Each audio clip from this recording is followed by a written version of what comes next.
The following podcast contains naughty language and ridiculous situations. Listener discretion is advised. Modern horror fans are very easy to please. Looking at the seismic list of DTV horror on streaming sites like Tubi over the past 10 or 12 years is a testament to that. Not much in originality, but the sentiment is there. And where there is originality, the success rate varies. The Terrifier franchise is raking it in at the box office, offering up a sadistic, bloodthirsty clown, pleasing gore fans all over the country, from starting at an 11-minute short to knocking the Joker out of the Joker sequel, rather, meant to say, from its number one perch at the box office. The Nun franchise, while raking it in more at the box office, offers up very little and scares at originality, as is its intent. You're probably wondering where I'm going with all this. Well, another iconic public domain character has been hard at work dishing out its own version of horror, that being the spinach-eating, Bluto-beating Popeye the Sailor Man. Completely unoriginal as Popeye goes after counselors at a summer camp. If recent horror history has taught us anything, taking childhood faves from the Gen X crowd and making them into deadly fright figures has fallen a little short. Winnie the Pooh, Banana Splits. But will Popeye deliver the change in this subgenre horror fans are looking for? Will it open up a new franchise a la Terrifier? Or will it dull it down a la The Nun and get lost in the shuffle by the end of next year? Some picks are available as Stephen Murphy plays the titular character and William Steed is doing the directing. No trailer yet, and an early 2025 release is expected for this quote-unquote raunchy and gory slasher. Well, don't even call if I'm home killing Olive, says Popeye the Sailor Man. Toot, toot. And welcome to Trick or Treat Radio.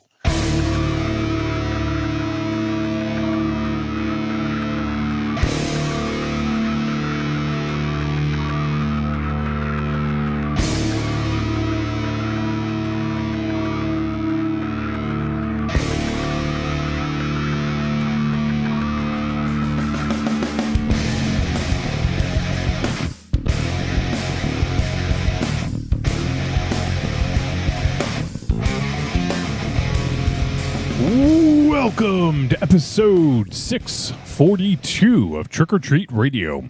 Trick or Treat Radio is the world's most dangerous podcast and is recorded in front of an undead studio audience here at Castle Wolfenstein, also the lair of lost swag within the Raven Chateau and Casa de -0.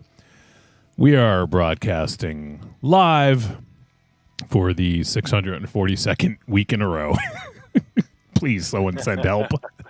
Yeah, we obviously have no life. You know, I should keep Raven Shadow's technical difficulties up all night. What do you think? I'm all I for fucking... I hate everything. Why is it just a big black blur? Well, that's because it matches your lungs. He's got technical difficulties of the lungs. Well, I don't know. I think looking at him is a little bit easier than listening to him. Thank you. I'll add that to my fucking, I don't know, fucking profile. But I can't see you guys. I just see a black screen. Have you tried opening your eyes? Yeah, shit. You're actually frozen too now. Yeah. Yeah. This is stupid. I don't know what's going on. Play back the entire message. Jeez. Well, you know what? Maybe if you're here on time, you know, we could troubleshoot and all that. But Yeah. Oh, yeah. Ow. What? You gonna say something? Go ahead. Apparently, being a half an hour late isn't enough. I'm saying I got fucking problems. I got fucking problems. I got fucking problems. Who doesn't have problems? No. My computer's being wacky. I don't know if I would have been wacky and zany. Yeah. Did you guys go? Do we go? What do you mean? Now I'm seeing the fucking rock formation. What? On my screensaver. My screen. Oh, hey, here we go. Oh, there you go. Now you're moving. All right. Do you just turn your computer on legitimately, like right before you start? Yeah, you were a little close to the screen when you came on. Is that what you do? Do you start your computer up and then immediately connect? Well, I put it on a bar, I'd get my stuff ready. And Okay, and no. then I'd come down. Answer the question. How long is it from the time that you turn on your computer until you connect up with us? Well, in this particular instance, if you will, it was in real time. Okay, so you probably need to give your computer 5 minutes or something like that. I'm guessing it's an old computer, and it takes a little while for all the processes to get up and running. So next time, leave yourself a little bit more time, Raven Shadow. I will do it. That is what. Do what MZ does. MZ, what if you're not on time, you're what? You're late. See? Words Well, to that's live one by. to grow on. Okay, good. It's like 2 to grow on. Yeah. All right. Well, we got your camera here. There you go. You happy? Oh, there's a big we window. are. Oh, thank God. The audience. Thank God. Oh man. So yeah, before we dive into anything, let me talk about what we're doing on the show. We will be talking about the film The Substance. And I meant to look up how to pronounce the director's last name once again, because it's been several years since we've done one of her films, and I had to look it up back then. Let me see. How do you pronounce Farge? Okay, wait. Here we go. How to pronounce Coralie. Let's see. What does it say here? Oh, I got a fucking ad, so we're going to play an ad first. Okay, here we go. All right, let's see how. Farja. Is that it? Really? But it's French. Was it French or Belgian? French. Coralie Farja. Oui. I don't know if I believe this. Let me see. I'm French. So let me, you must know exactly how to say it then. Let me see.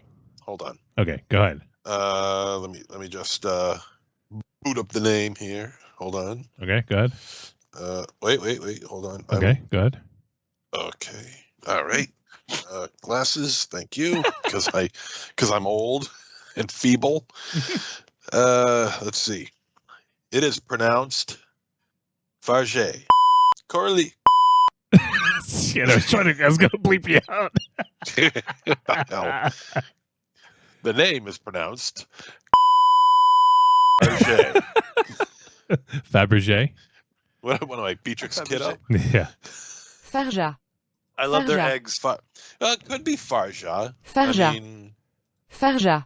Farja. it could be Farja. Frere Jacques. Remember Frugenblage?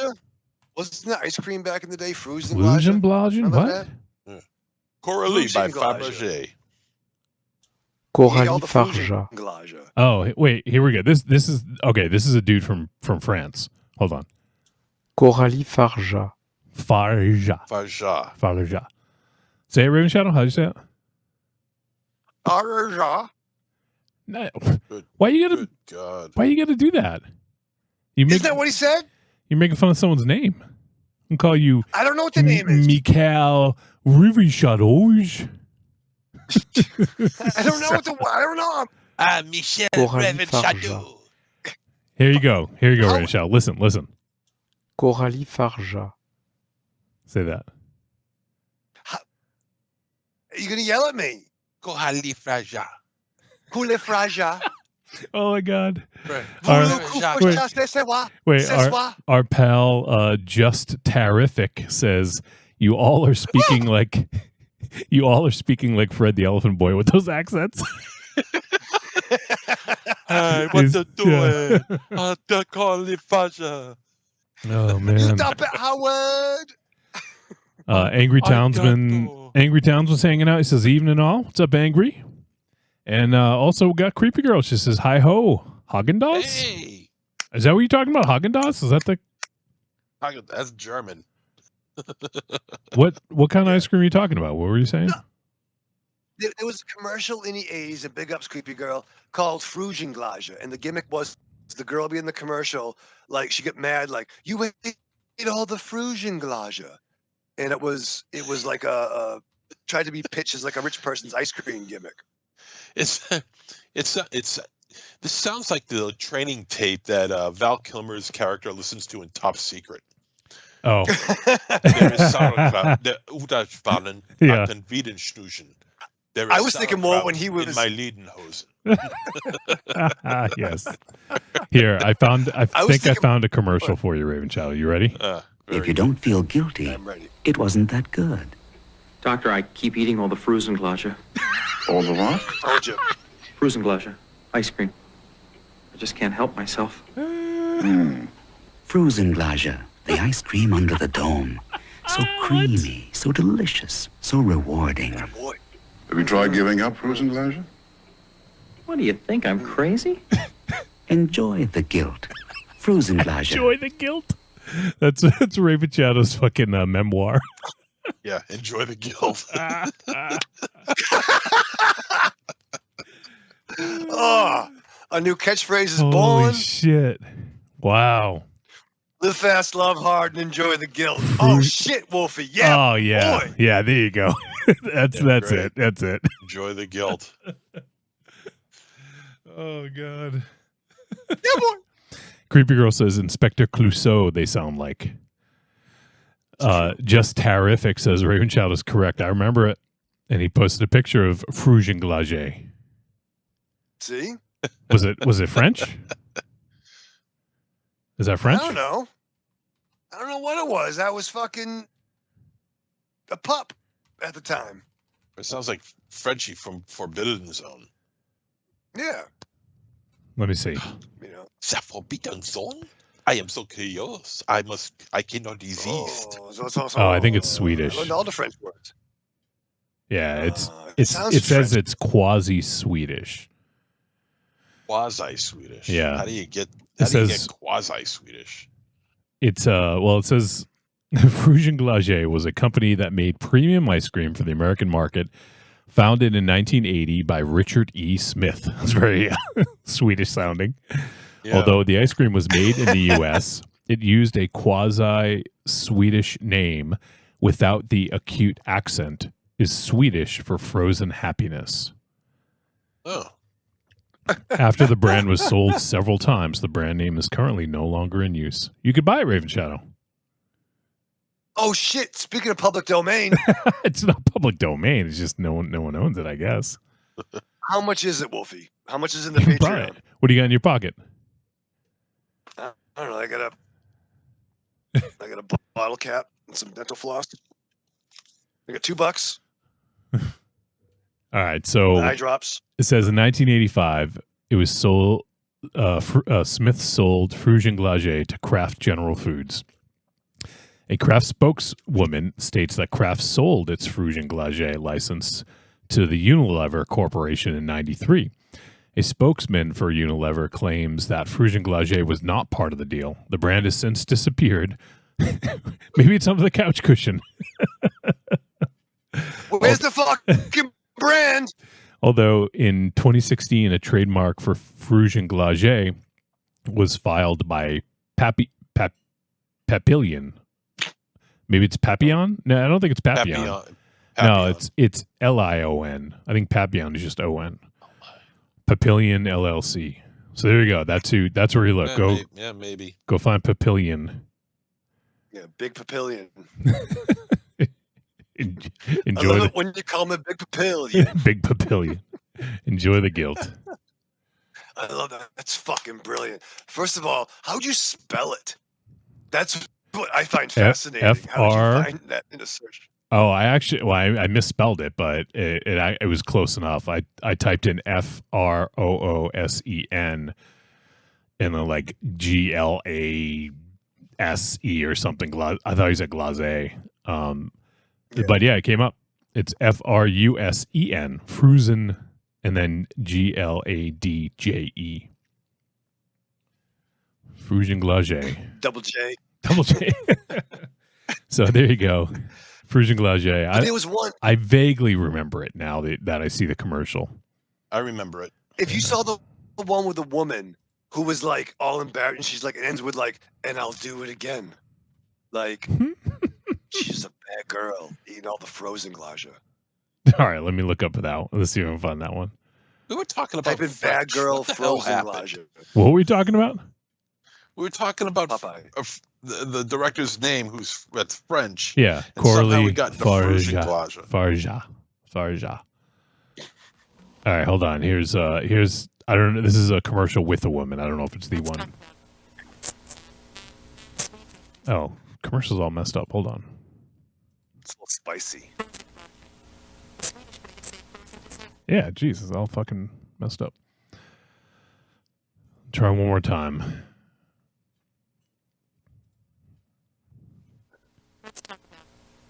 Yeah, I don't know. The audio is just fucked up on this, I guess. I'll see if I can find another. Oh, gee, I hope you could.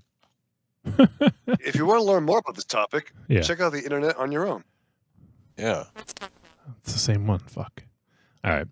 I'll keep looking and see if I can find another one. But there you go. That's a weird fucking derailment. Oh wait, maybe this is the one. Here. This could be it. Oh my god, the audio is terrible. Yeah. You ate all the what? I ate all the frozen glass. I can't even deal with this. Hold on. There's another version of it. There's so many versions. Here we go.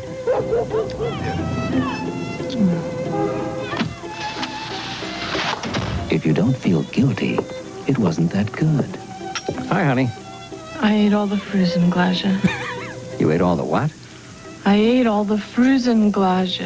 Frozen Glaja, the ice cream under the dome. So creamy, so delicious, so rewarding. And I'd do it again. Enjoy the guilt. Frozen Glaja. You're right. Bad girl. You're right. And I do it again. She's a bad girl, dude. I think she's like on the like floor in the kitchen too, with like no pants on, like a long shirt. Like it's sexy, dude. Wow. You got a memory for this, but you can't figure out how, No, you how guys, anything else works. You guys with fucking 80s sitcoms and commercials is like ridiculous. Like I don't even understand, how do you retain that and like you can't remember like all this other shit. Well, I look at it like this. Thank you. Oh, okay. I honestly look at it like this. The reason why Raven Shadow and myself are able to retain so much 80s information, pop culture, what have you, is because we've had 40 years to memorize it. True. Right? Whereas the stuff that's happening now, we've only had, several hours, maybe a couple of days to remember it. Thank you. You know? It just doesn't stick up there yet. Give it 40 years and we'll do just fine. Thank you. Whatever. Actually, So in other words, whatever happened last week on the show, get back to us in 2064, and I'm sure we can remember it. Yeah, but we got to keep pounding it into our heads. It isn't just like a one and done thing. You know, it's a constant thing of being berated and have this information pounded into our heads to the point where it becomes second nature. Right. It's like when you're fucking, watching the fucking Honey Nut Cheerios B, you remember his fucking line, a cartoon you remember, or some grown up telling you you're a loser. It just sticks with you as you grow up. Yeah. Oh, wrong meeting. Maybe you guys should try to like expel that so you can make room for other stuff that's maybe more important. Never. All right. Well, Evil Corny says, "Hey guys, I bought Frusen Glace as an adult just because it always looked expensive when I was a kid. So I guess when he got older, he tried it because it looked expensive." Raven Shadow, would you say that this is an exotic product? Oh God! Don't even ask him about that. You know he would. No, no. It just was very like, it was like the After 8 mints. Remember them? I do remember those. Yeah, I do. I remember After 8, sure. So Just Terrific says, from Frugen Glace Erotica comes Shazam. Really? Under the dome. That's where it comes from? I eat all the Spoogen Glaja. Spoogen Glaja.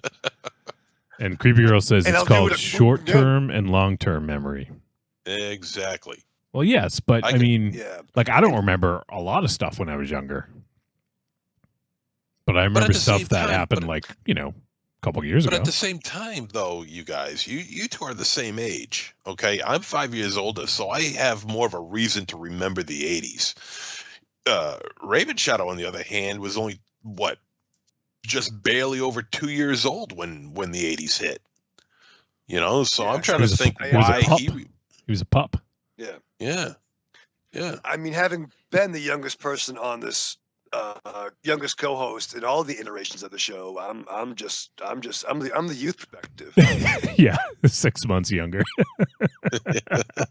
He has it over you, Wolfie. Well, You he can't does. take it away from him. Well, he does. Is it because you were an only child and you got to choose whatever you wanted to watch? Yeah, that's part of it. And was there a lot of TV babysitting going on? Yeah. So you're basically A lot of lonely nights. you're basically Jim Carrey from The Cable Guy then. Yeah, but I think I'm better functioning. Oh, Wolfie. Oh, Billy. Oh, Billy. Penis. No, don't do that. You're gonna get me killed. Oh, Billy. Shit. So, yeah. All right. Well, Frushenglage. We were talking about Corley Farge. See, I forget already. God damn it. Hold on. Farja. All right, let's rewind the tape. Here it is. Rewind the tape. Here it is again. Coralie Farja. Farja. Farja. Corley Farja. Farja. Okay, Farja. I feel like you're hitting the rewind button. Of course, you could always just go to an interview with her, and I did. The funny thing is, I did watch, and they just called her Corley, and I was like, "Oh, come on!" I'm like, "That's easy." Give the full name. I know. They That's usually easy. give the full name. I think they said Demi Moore, because Demi Moore was there too, and I was like, "Come on!" Maybe they just didn't want to fuck it up. I get it. All right, so we will be talking about The Substance, and this is going to be an interesting one. Really interesting. Yeah. I watched this movie on. It's going to be a journey. I watched it on Sunday, I think, and I've actually been kind of itching to talk about it all week. So glad it's finally here. But yeah, really looking forward to this discussion. And let's see. Oh, you know what? Before we get too far, why don't we talk about one of it's a coffin corner, unfortunately, but the horror world lost an icon, I would say. Do you want to cover this, MZ? It's kind of your deal. Yeah. Day after our last show on last Friday, we lost Tony Todd. 69 years old, lost to 2 types of cancer, apparently. Wow. And, he wasn't just Candyman. He was in the Night of Living Dead, the remake of Night of Living Dead, and The Craft, not The Craft, The Crow, and, a virtual plethora of other genre films. He was in one of the Transformers movies. He was in Revenge of the Fallen. He played the voice of the Fallen. So, I had no idea he was even sick. But, I mean, I never met the guy, but I've seen him around, and he always seemed like a really nice guy, really personable, chatted with the fans, really nice guy, genuinely nice guy, and loved speaking with everybody. And, just another one gone way too soon, man. It's a shame. Yeah, it's a shame. So I don't think I've ever heard Tony Todd. Yeah, I don't think I've ever heard a person say a bad word about him. No. Just nice guy. He was at a lot of conventions, and our buddy. I don't know if you guys saw this, but our buddy Michael Neal worked with him on his last film, his last short. Yes. Tony Todd did. I think it was just voice. Was it just voice work? Yeah, I think it was just voice work. I believe it was. Yeah. But he worked with him, and they were talking about how maybe do something else together, and just ended up kind of hitting it off. So it's awesome. I mean we had some other and some other friends that I know had met him and had really great stories about him. I'm trying to remember if I met him. I mean, he was at Rock and Shock several times. A bunch of times. It's possible I might have did like a quick hello or something like that. But I think it was at one of the after parties that I went to. But I don't know that I ever really officially sort of like interacted with him. But yeah, never heard a bad thing about him. And yeah, I mean, you're right, MZ. He I would say he was a horror icon. I mean, he played one of the most iconic horror characters of like the 80s and 90s. Sure. Well, 90s. I mean, and also too, it was when 90s horror was really shitty. Oh yeah. Mm-hmm.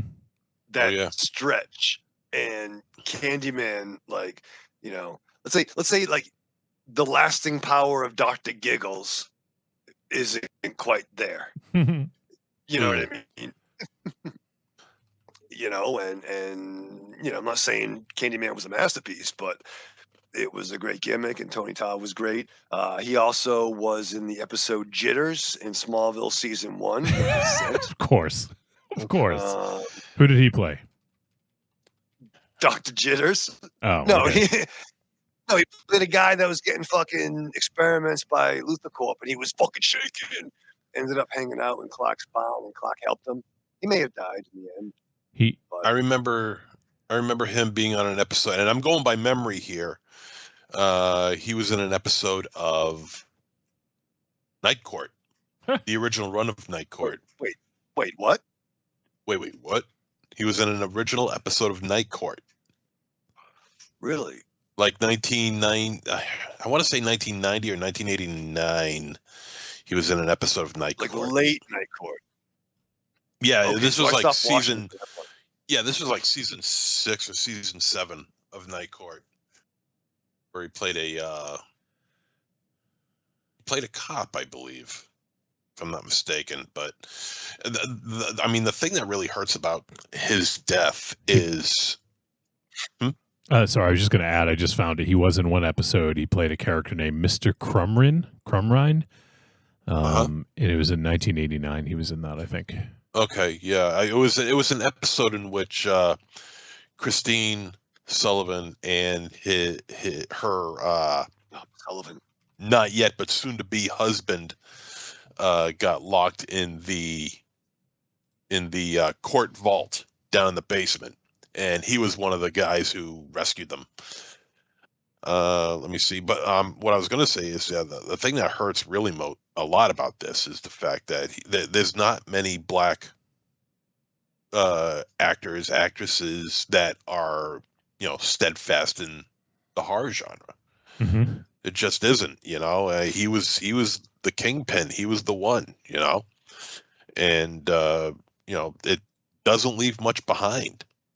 I mean, I'm sure I'm trying to think off the top of my head who could possibly, as far as his, his race is concerned, and be a role model towards any actors or actresses that are black that want to be in the horror genre and take the mantle, so to speak.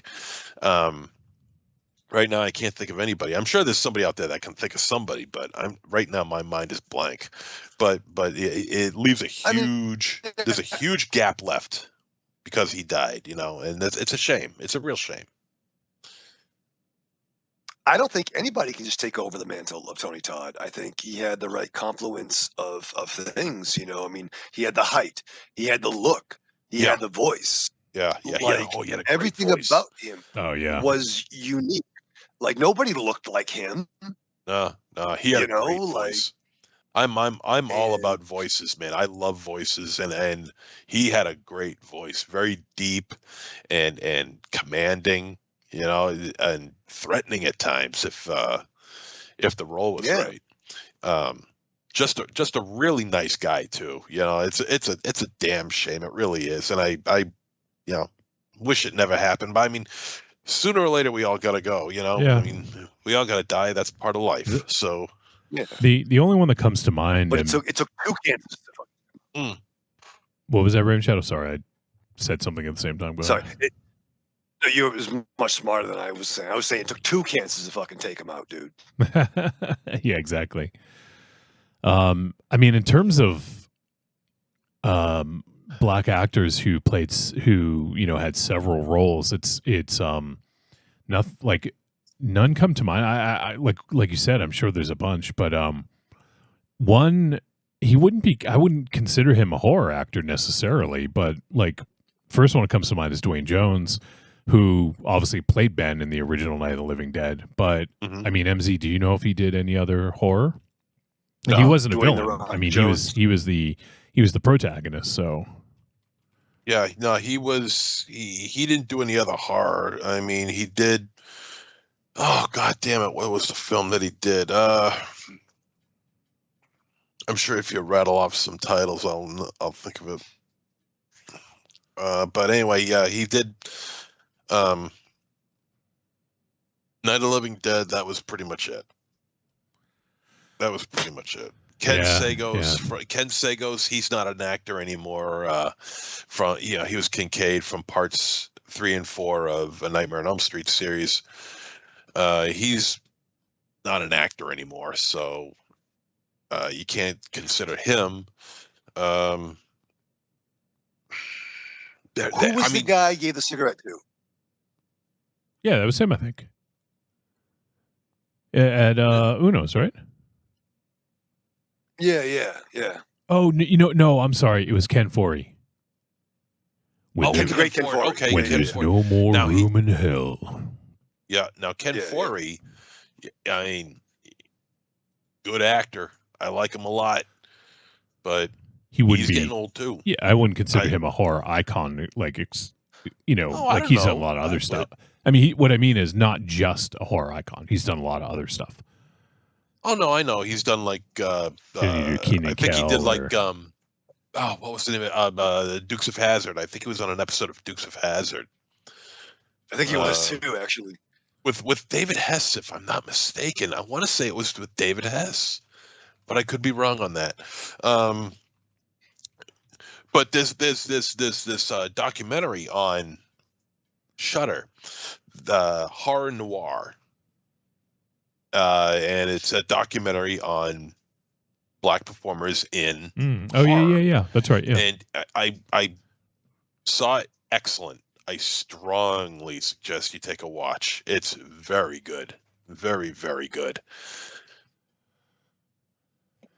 Yeah, but as far as who is next on that list, so Ken Foree. Well, you know what? Oh, sorry, didn't mean to cut you off, but you know what? Why? Jordan Peele. I mean, he's not an actor, but damn it, man, he's a director. But I mean, it's not like the guy can't act either. But I just don't think it's like who's the next black guy. I think Tony Todd was completely unique amongst himself. You can never duplicate Tony Todd. And that's kind of what we're saying is that we're having to dig deep to find other black actors that had a huge career in horror, And he, when you think of like the great horror villains over the years, like 80s, 90s to, even 2000s, I guess, you think of obviously the mainstays, Freddy, Jason, Michael Myers, Leatherface. And then I would say Candyman is like just like a hair below, like he's pretty much on par with them. Yeah. And also a unique version in that where he's not a fucking a child killer, air quotes, like Freddy. Yeah, exactly. Yeah. Or a kid that couldn't get over his sister having sex, and he wants to fuck his sister so much that he has to kill everybody having sex. Or a child that drowned, like he had a tragic. His vengeance isn't maybe not entirely evil. Right, exactly. Yeah. He was, I would consider him a villain, but tragic villain, but yeah, not in the same way that, Freddy and Jason and Michael Myers or whatever. But yeah, I think it's a good point. But let me catch up on the chat room real quick. And actually 6 minutes ago, I think before we even mentioned him, our pal Just Terrific said Ken Foree.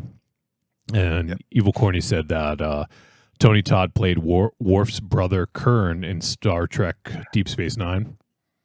I was going to say he had to have been on Star Trek, right? He had to. Yeah, he was in a few episodes. Yeah. Let's see what else. Creepy Girl says Jordan Peele is bringing up that community. Just Terrific says Keith David. It's a good one. Oh, such a good brother. He's done a lot of other stuff. Yeah, not too much horror. I mean, as far as horror, I mean, The Thing, They Live. I don't know if you would really want to call that horror. It's more sci-fi than anything. It's fucking reality now. Yeah. I call it November 6th. And also, what the hell is it called? Requiem for a Dream. He had a small scene in that. Of comedies. Creepy Girl also adds, "What about the guy in Land of the Dead?" I assume she means Big Daddy. Yep. Eugene Clark. Eugene Clark. Yeah. I was thinking about him too. Yeah. I can't think of anything else he's been in though. As a horror character. That's just it. Yeah. Well, that's just it. He played a zombie in one film, and granted the lead zombie, but really that's all he's got going on for him. You know. Yeah. But would you put Big Daddy up there with Bub the Zombie? As iconic zombies, yeah, I would. Yeah, in their own respective films. Yeah, sure. I mean, Bub is if we're ranking them, Bub's way higher, but still, I mean. Yeah. Oh, also, Creepy Girl says Blackula, which was, I mean, I guess you could say William Marshall, right? Yeah. William Marshall, yeah, but he's dead. Well, I know, but we're kind of talking all time. We're talking about. Oh, we're talking about all time. Okay. Well, now we are. I mean, we started off talking about like any other actors currently working, but yeah, now we're sort of digging back into the past here. But yeah, William Marshall, he was on Pee-wee's Playhouse. Yeah, he was King of Cartoons. King of Cartoons, yeah. Shit, he was. You are the rudest cartoon. and he was also. If you want to check out a very effective Dracula movie, check out Blackula and Blackula Scream. Oh yeah! Holy shit! Blackula is a fucking classic. Great movies. Blackula is fantastic. He is awesome in this role. He is so good. Yeah. So good. So fine. So elated. So elated. Love you, Wolfie, so much. Shit. William Marshall did the voice of Tony Stark and Juggernaut on Spider-Man and His Amazing Friends. I'm a Juggernaut, bitch. Yeah. I wish. They should have like Blackula and His Amazing Friends. Pee-wee's Playhouse, King Cartoons. Yeah. Ladies and gentlemen, boys and girls, let the cartoon begin. Wait, Blackula was Tony Stark and Dracula? Dracula. Juggernaut on Spidey's Amazing Friends? Yeah, and Kane Marco. I don't know who that character is, but... That's Juggernaut. That's Juggernaut's real name. Oh, okay. Well, there you go. Okay. Where would you put Snoop Dogg? I mean, I can only think of two things. Yeah, I don't know. I mean, he's not he's more known for nowadays. He's more known for advertisements, like doing commercials than he is for his music. But honestly, like seeing him at the fucking Olympics was like the best. He legitimately was having the fucking time of his life. Oh yeah. I think that was a riot. It's kind of like Galactus. He's not good or evil. He's simply Galactus, and that's what Snoop Dogg is. He's just simply Snoop Dogg. I was watching him narrate fucking a lizard being chased by snakes on the internet the other day. He's like, hold up. There's a whole bunch of motherfucking snakes, dog. Oh shit. And he was like, look at him. Look at him. Then you got the women, the Zara Cully, Kelly Jo Minter, Pam Grier. Yeah, Evil Corny actually just said Pam Grier was also in Scream, Blackula Scream. Yeah. And also, Pam Grier was also played the first live-action Amanda Waller in Smallville. Oh. Jesus Christ. Praise me. It all comes back. It's like 6 degrees of Smallville for you. Yeah. Seriously, you should that should be your gimmick. Enjoy the guilt and 6 degrees of Smallville.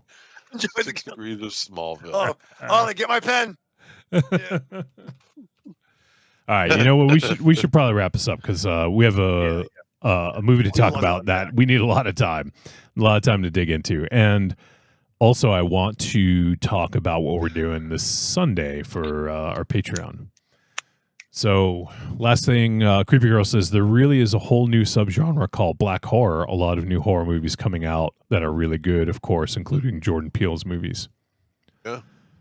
I think what was that movie? Oh God, we watched it last year. I think. The game. Nope. Oh shit! No one, it was dies first. Oh my God, I can't believe I forgot the name of it. Hold on, let me look it up. Oh, the police are coming. Wahaha. Just stop. Right, the racist boy game. Yes. What are you talking? No, but you know what I'm. Yes. Wolfie, what's he talking about? Help me out here. Well, I'll tell you in a sec. It was not Black Phone. The Blackening. That's it. The Blackening. Oh, The Blackening. Yep. Very good movie. Yeah, it was awesome. The sequel to The Quickening. Very good movie. A sequel to Highlander 2?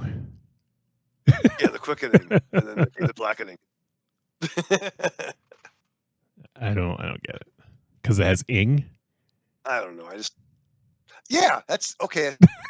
As simple as complex as it is. I just want to.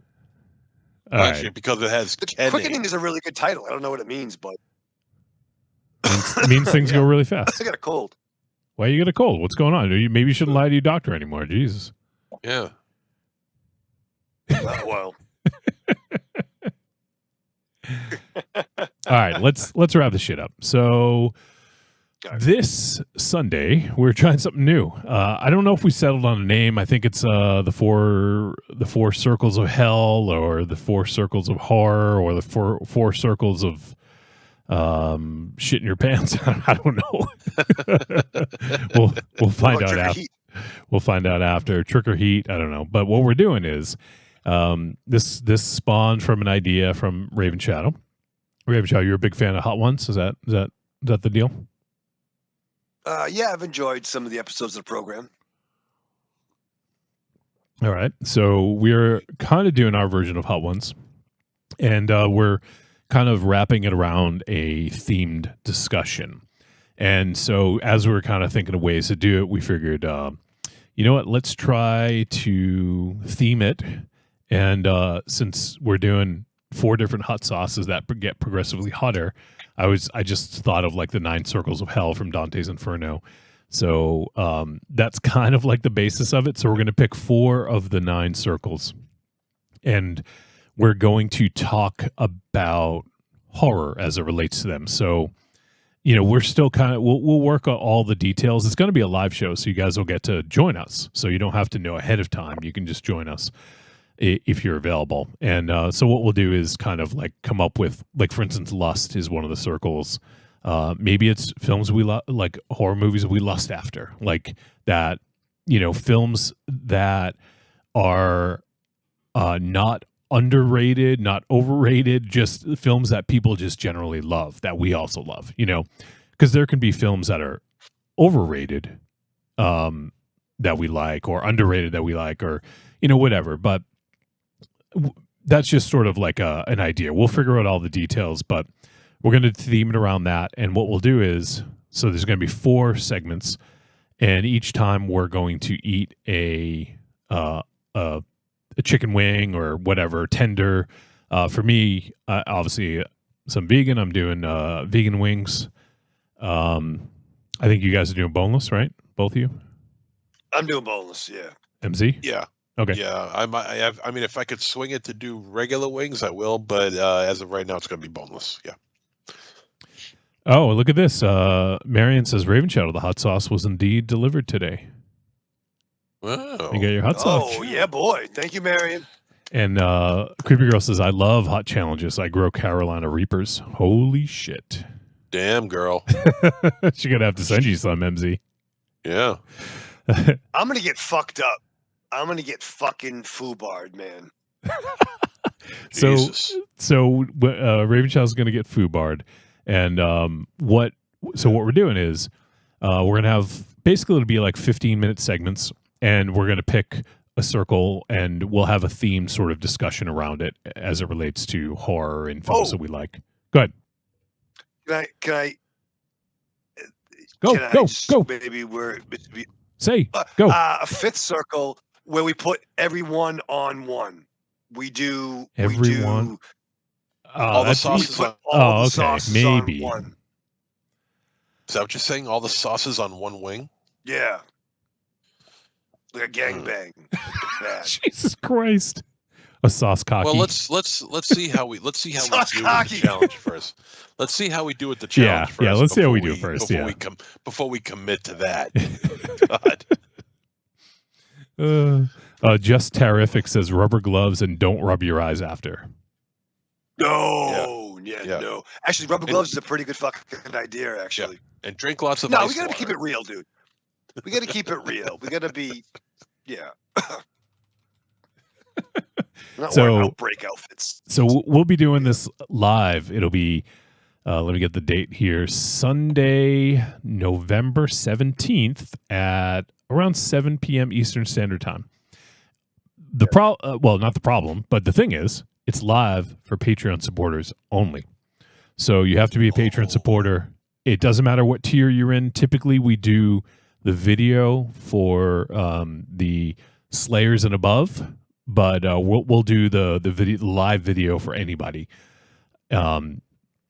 So if you're a Patreon supporter, in any of the tiers, you'll have access to the live video, and there will be a bit of an interactive element. We won't be able to interact too much because they're going to be very sort of focused discussions, but I would like to get some input from other people as well.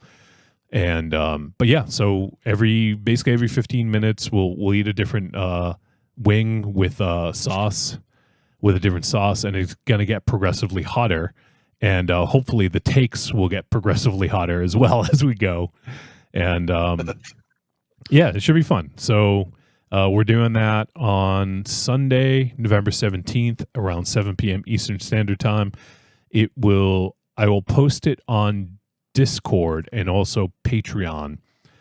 It's going to be in the Patreon only Discord. So you have to be a Patreon supporter to partake and to join along with us, and it will be available after. We'll also record it and we'll put it out there, so it'll be one of the normal sort of exclusive episodes, but there's just a live element to this one, and you guys can see what it'll be like. I don't know how hot these sauces are. Apparently one of them is like dragon's breath. Apparently it's like pretty hot, but it's probably not like fucking Carolina Reapers like Creepy Girl's talking about. It's probably like, yeah, it's fucking hot, but it's not going to like destroy your fucking life for a week, or make you shit lava. These boutique labels for hot sauces.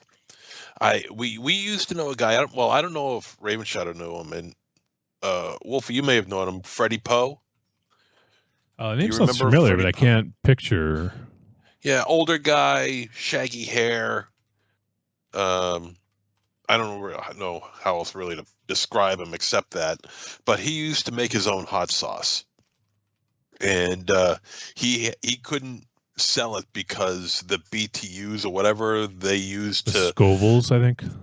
Scoville, the Scoville ratings units or whatever were just too damn high.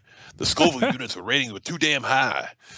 So you're just too darn loud. I'm afraid you're just too darn loud.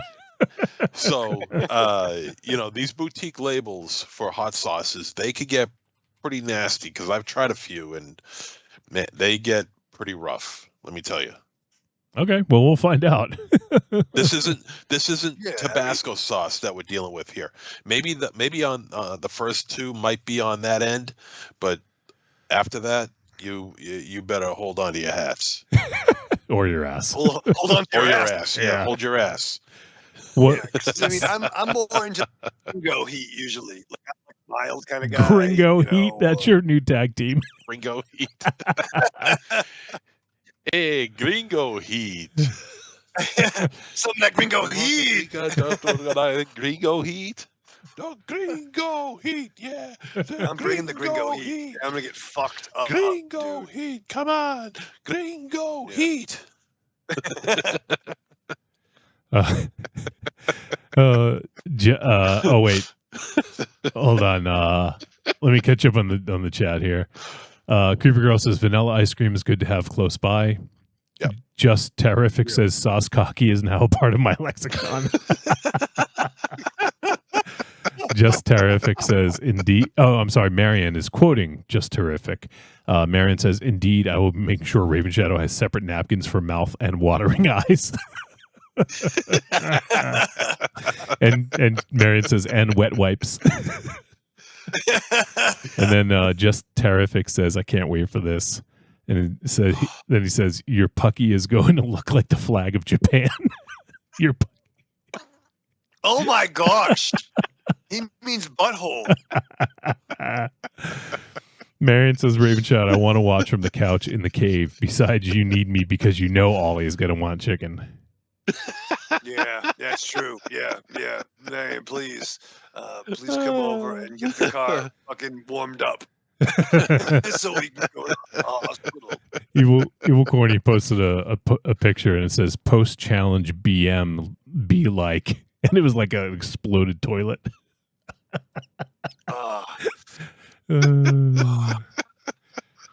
It's funny when I read the reviews for this hot sauce, because I did find it on Amazon. I wanted to find something that like anyone could get, so I let our Patreon folks know so they could order it, ahead of time if they wanted to. And oh, that's fun. You didn't know that? Yeah, that's why it's interactive, because other people are gonna fucking play along.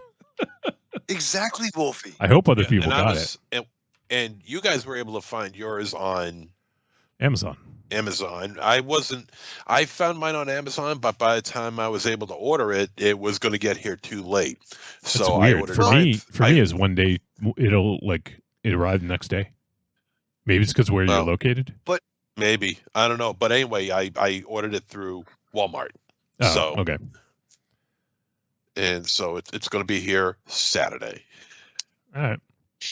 And Creepy Girl says, yes, special guest Marion. And Angry Townsman says, wonder if they'll have post-spice clarity. That's a good song title. That's pretty fucking good. That's not fucking bad. Oh yeah, you have to show from the fucking boiler room. Yeah. So, all right. So we're doing that on Sunday, November 17th at 7 p.m. Eastern Standard Time. If you're not already a Patreon supporter, what are you waiting for? Just join for the $2 tier if you want. It's just $2 a month. We might get fucked up. We might. We'll see. The funny thing is I love hot stuff, but the older I get, the more it disagrees with my stomach, which is weird. Yep. Because I used to not have any issues, but now if I have a burrito with like lots of jalapenos on it, like next day I'm feeling it, or maybe later that day or night, it like getting the gurglies, I still like it, and it does my ability to eat it hasn't like changed, but it's like the after effects. Yeah. So getting old sucks. Evil Corny says, what do vegans use to neutralize hot foods, Wolfie? Well, I mean, we have access to milk, like soy milk, almond milk. He says, I know milk and almond milk ain't the same. Yeah, almond milk doesn't have pus in it, so there you go. I mean, with more pus. That's what you're drinking, I'm drinking pus. Yeah. Go look it up. I never cared for milk anyway. I was never. I know. I actually know you didn't. But there's I mean, there's also like I can get some vegan ice cream and stuff like that. So I don't know. Maybe I won't have anything. Peanut butter apparently works, except for MZ. It'll kill him. Yeah, that will kill me. that ain't happening. That will not happen. I'll have a couple of beers. You know what I mean? Beers, yeah, that'll help. Beers. Yeah. Yeah. Can I have the, Beers. can I have the hot wings extra? I think hot the and a couple of alcohol beers, probably makes it please? worse. Yeah. No, alcohol never makes things worse. All right, so it will be Sunday, November 17th, 7 p.m. Eastern Standard Time. We are we're recording it, so it'll be available later. But if you want to get in on it, depending on where you live, you can get the hot sauce delivered in one day. It's let me actually look it up real quick. I can let folks know. I think it's Tabanero. Yeah, that's it. As long as you have MZ's Jobber account, that takes him fucking 7 weeks to get some. Yeah, well, hey, look where I am. Okay, so it's I'm getting it. That's the important thing. let's see, Taban. Why is this? It's loading up really slowly. I don't know. Tabanero. It is a like a hot sauce challenge. There's like 4 different hot sauces that come in it. Okay, there we go. Finally loaded up. Let's see. Okay, yeah, it's the mini hot sauce challenge box by Tabanero. Tabanero. And it has original, extra hot, triple extra hot, and dragon's breath. So it's a little box that comes with 4 little bottles of hot sauce. I didn't read any of those names. I just asked Marion to order it and gave her my credit card. I said, Wolfie said to get this. So it's, original, card ready. Extra hot, triple X hot, and dragon's breath. And sweaty asshole. No, that's later. And Japanese flag. And when I read the reviews, one person said, I'm not really like into hot sauce, but like these weren't that hot. I was like, oh, okay.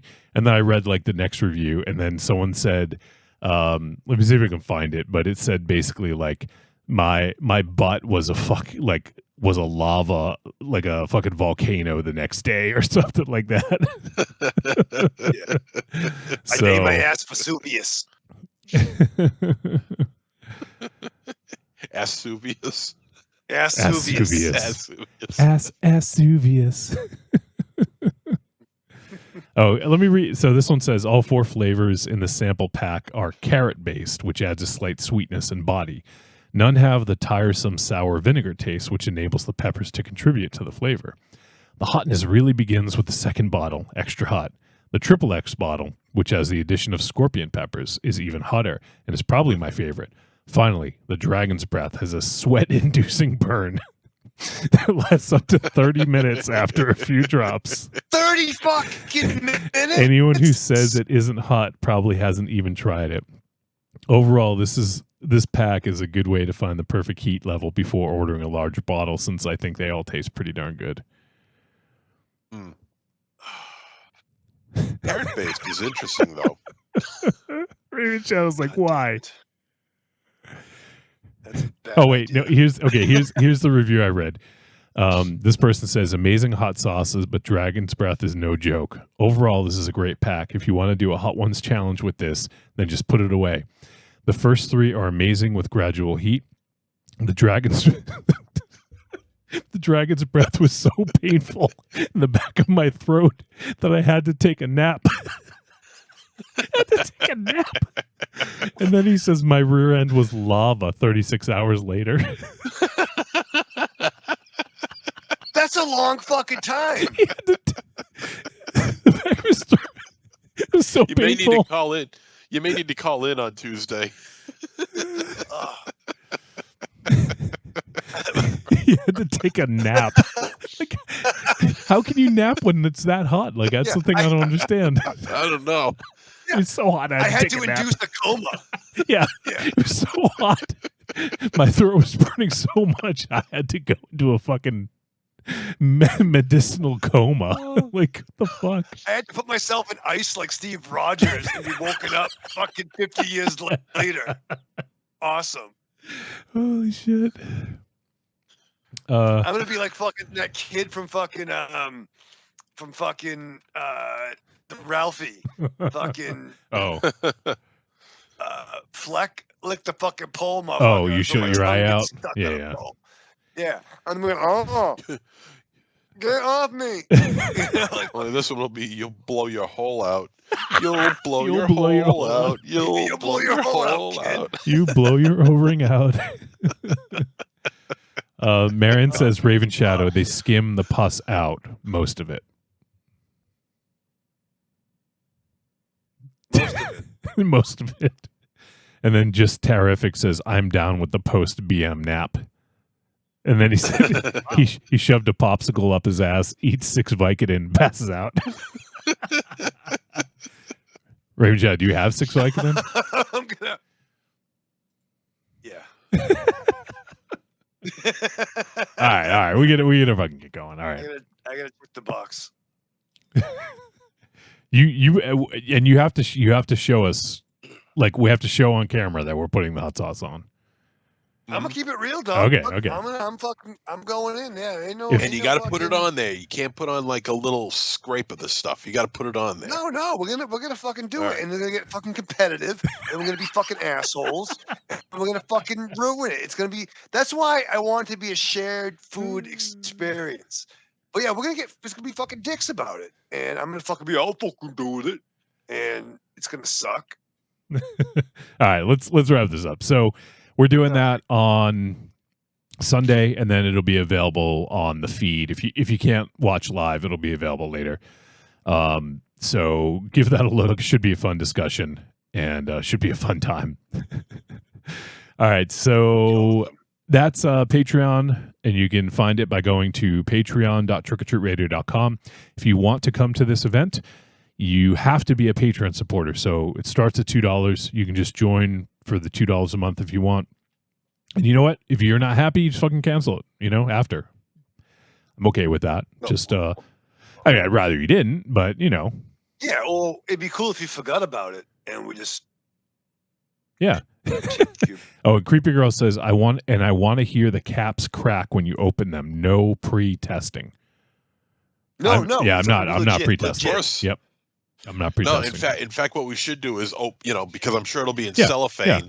We just crack open the cellophane. Too, Yeah, I'm not even going to open the box. I'll have the box like sealed. So. Yep. All right. It'd be like getting a tattoo. We're gonna fucking open do it all together. the works in front of everybody. Yeah. Yep.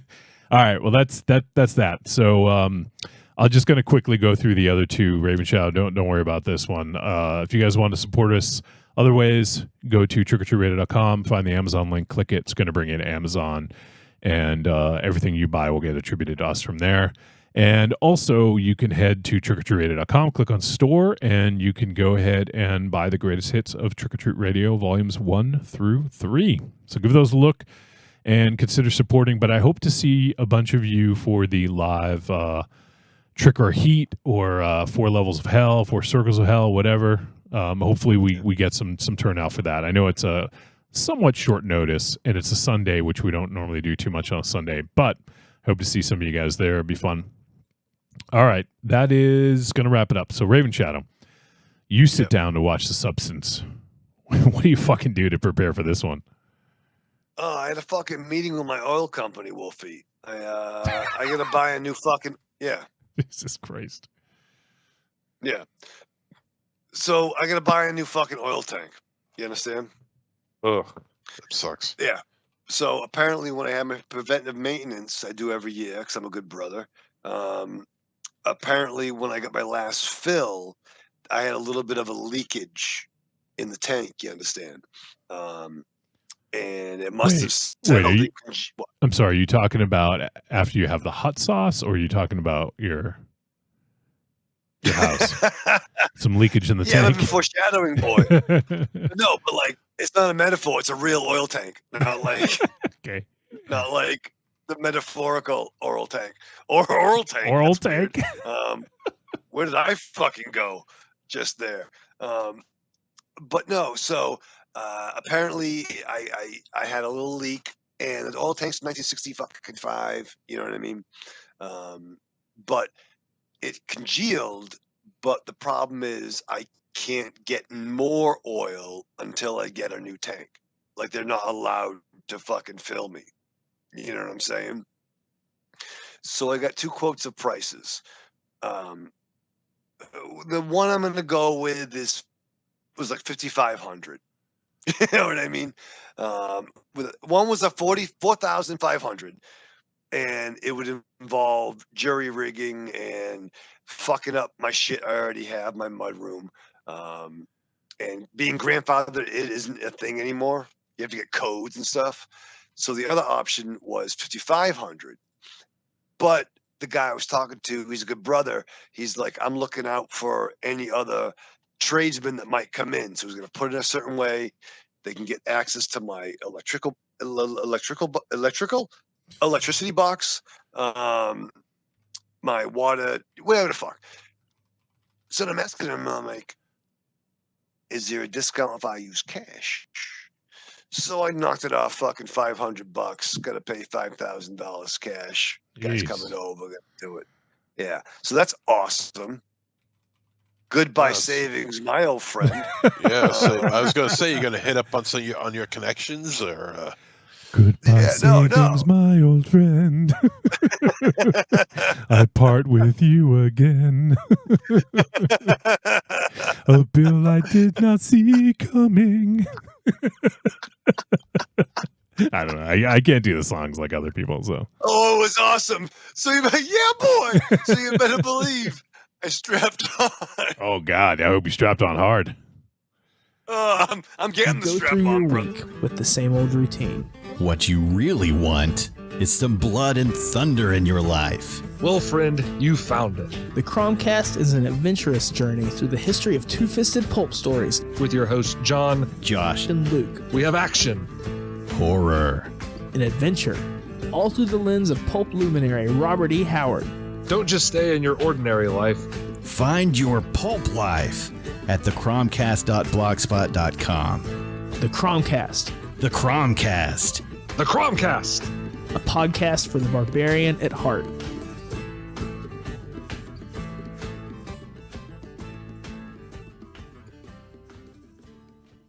I'm Alex West. And I'm Andrea Subasati, and we're from the Faculty of Horror podcast. And you're listening to Trick or Treat Radio. Greetings! We are the Retro Reductopus Cephala Podcast, a bi-weekly show that celebrates all the things that made growing up awesome. He's right. We wax philosophic about lots of geeky crap like old video games and movies, toys, cartoons. I don't know, help me out here. Music. Pants. Quoting video games that don't have dialogues. Shabibans. Tasty news. Unnecessarily long Japanese onomatopoeia. Butt breathers. Uncomfortable nature facts. Or how to install a camouflage. And unlike all those other podcasts, we at Retro Redoctopus have an exciting rotating host schedule. Do we? We sure do. So, if you didn't like the guy flapping his gums this week, like me, worry not, gentle listener. Next week we'll have a whole new host. Of problems. Hey, they might still suck, but they'll suck differently. And you know what's really cool? Retro Reductopus is part of the Inebriard Podcast Network, with new episodes out every Tentacle Tuesday. Which is like every other Tuesday. We named it. Anyways, you can listen to us at iTunes, Google Play, Spotify, Stitcher, or straight from the tab reductopus.buzzsprout.com. I could be standing outside a woman's prison in a fistful of 50s and a bouquet of dildos, and no woman would come near me. Did you say a bouquet of dildos?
have returned on Trick or Treat Radio. Well, it looks like I have. All right. So we are going to talk about The Substance. Let me pull up some details here. And The Substance from 2024 is rated R. It is 2 hours, 21 minutes. It is written and directed by Coralie Farge. I think I got that right. Farge.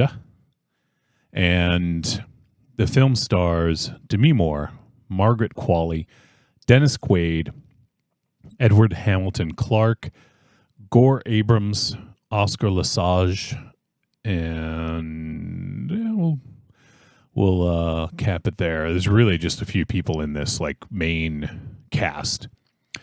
And the synopsis: a fading celebrity takes a black market drug, a cell-replicating substance that temporarily creates a younger, better version of herself.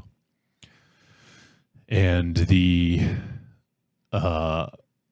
genre listings here, we have body horror, dark comedy, monster horror, psychological horror, drama, and just regular old horror.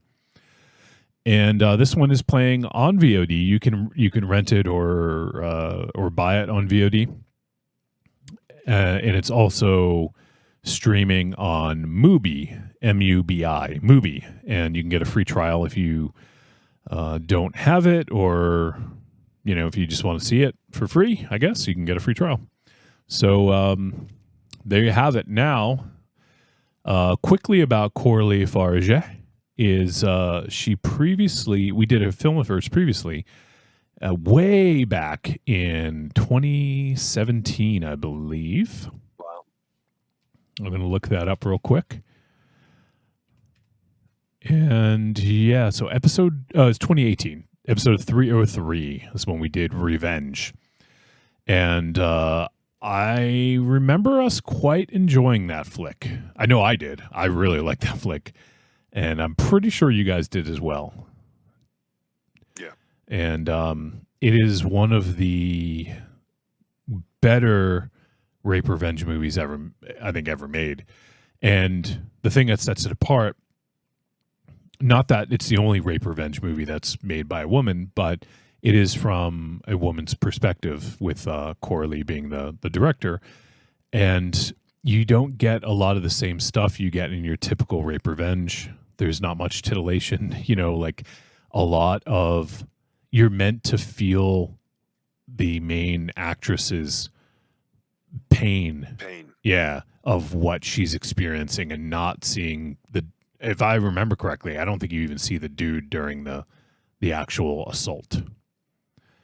At least not during the certain, when he's actually assaulting her. Because it focuses on what she's experiencing and her pain. So it is a very different movie, and it gets very, very bloody at the end. Oh, but you know what? I'm gonna have to watch it again. You know what? I thought that movie was pretty bloody at the end. No, nope, that was nothing compared to this movie. Nothing. Like Nickelodeon. Nothing compared to this fucking movie. So. Oh man, this is going to be fun. Okay, so with The Substance, I will say I did not expect what we got. I knew with Coralie Farge directing, we were going to get some horror, and some genre stuff in there. But yeah, it goes places I didn't think it was going to go. And especially for a film that stars Demi Moore, Margaret Qualley, Dennis Quaid, you typically wouldn't see a movie that goes this hard with big name cast like that, right? So and I understand, Demi Moore, this is almost autobiographical in some ways, this movie. Right. For her anyways. And yes. It is autobiographical for Coralie Farge, because I did hear her talk about it. These are things that she's thought about, dealt with. So yeah, but it struck a different chord having Demi Moore in this, I think. and 100%. yeah, like, and I haven't seen her in much lately. I can't remember what I've seen her in most recently, but I'm just looking at her Well, I think she IMDb. retired from acting for a couple of years. Oh, okay. If I remember correctly, I might be wrong on that, but I think she retired for like 2 or 3 years, maybe even longer than that. But And I think she kind of got fucked up after the Bruce Willis thing and the Ashton Kutcher thing, and kind of got caught up in living that life. well, she was also getting practically demonized for doing like striptease and G.I. Jane, and the reviews just weren't that were coming in just weren't Yeah. good. Scarlet Letter. Disclosure with the last couple of movies that she was doing. Yeah, well, I saw that in the Michael theater. I thought it Douglas. was okay. Is that with Michael Douglas? Where it was the reverse? With It was Michael Douglas. Yeah, it was like basically a role reversal where she was hitting on him. It was like, brother, get your promotion, dog. What the fuck? No. So it's funny. I've never seen G.I. Jane, and actually, like, Tanya actually loves that movie. And she's like, "Oh my god, It's you not got to bad. see it." It's not bad. But it's I think it was a bold move for her at the time, right? Like, shave her head. Just that's a bold move for someone of Demi Moore's stature in '97. After coming off doing these other things. But you're right, MC. Ghost, maybe, Ghost. yeah. And maybe she was trying to change her image a little bit after striptease.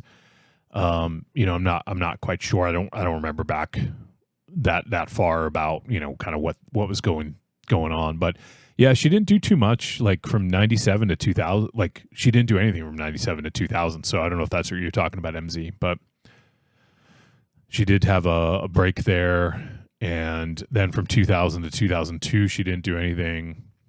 So there was kind of a little bit of time in there. And then, she started coming back and doing some stuff. But she's been more active recently. Let's see. But she had a book though too. I mean, the last appearance I remember her, she was on the Bruce Willis roast. Bruce Willis. Bruce Willis. Bruce Willis. Bruce Willis. But I think she just had a hard time, man, and that's okay. Oh, absolutely. But the Hollywood scene is not a glamorous thing. It's a bunch of bullshit. And this movie, this movie will showcase that. Yes. And its treatment of the aging female actress. Yeah. And so we could talk about Demi Moore for a long time, but let's we get to the movie. But real quick, I just want to talk about Margaret Qualley. I don't think I've seen her in anything. Yes, you know what? Yes, she was have. No, I have. Well, what were you going to say? Once Upon a Time in Hollywood. Yeah, I haven't seen. Oh, was she the girl? She was Pussycat. Brad Pitt. Yeah. I haven't seen that. Oh, you haven't? No. Wait, what? She was in Poor Things, though. Actually. Oh, she was. You know what? I think she was the other. You know what? Actually, yeah, I think she was the other experiment that Willem Dafoe's character made. Remember, they made another one. Yeah. I think I'm just remembering. That might have been her. That's the only one I could think of. But she was Pussycat in Once Upon a Time in Hollywood. Oh, okay. Yep. The one who the hitchhiker. Right. With Brad Pitt and yeah. Can I have some ID? Yeah. It's like, I'm not. Yeah. Oh, and she was also, we haven't seen it, or at least I haven't, but she was in, also in addition to Poor Things, she was also in Kinds of Kindness, which is the latest film from Yorgos Lanthimos. So she's also in that. So nice. And so she's in a bunch of stuff coming up. I think she's in Happy Gilmore too. Oh no! Well, there goes her career. It was nice while it lasted.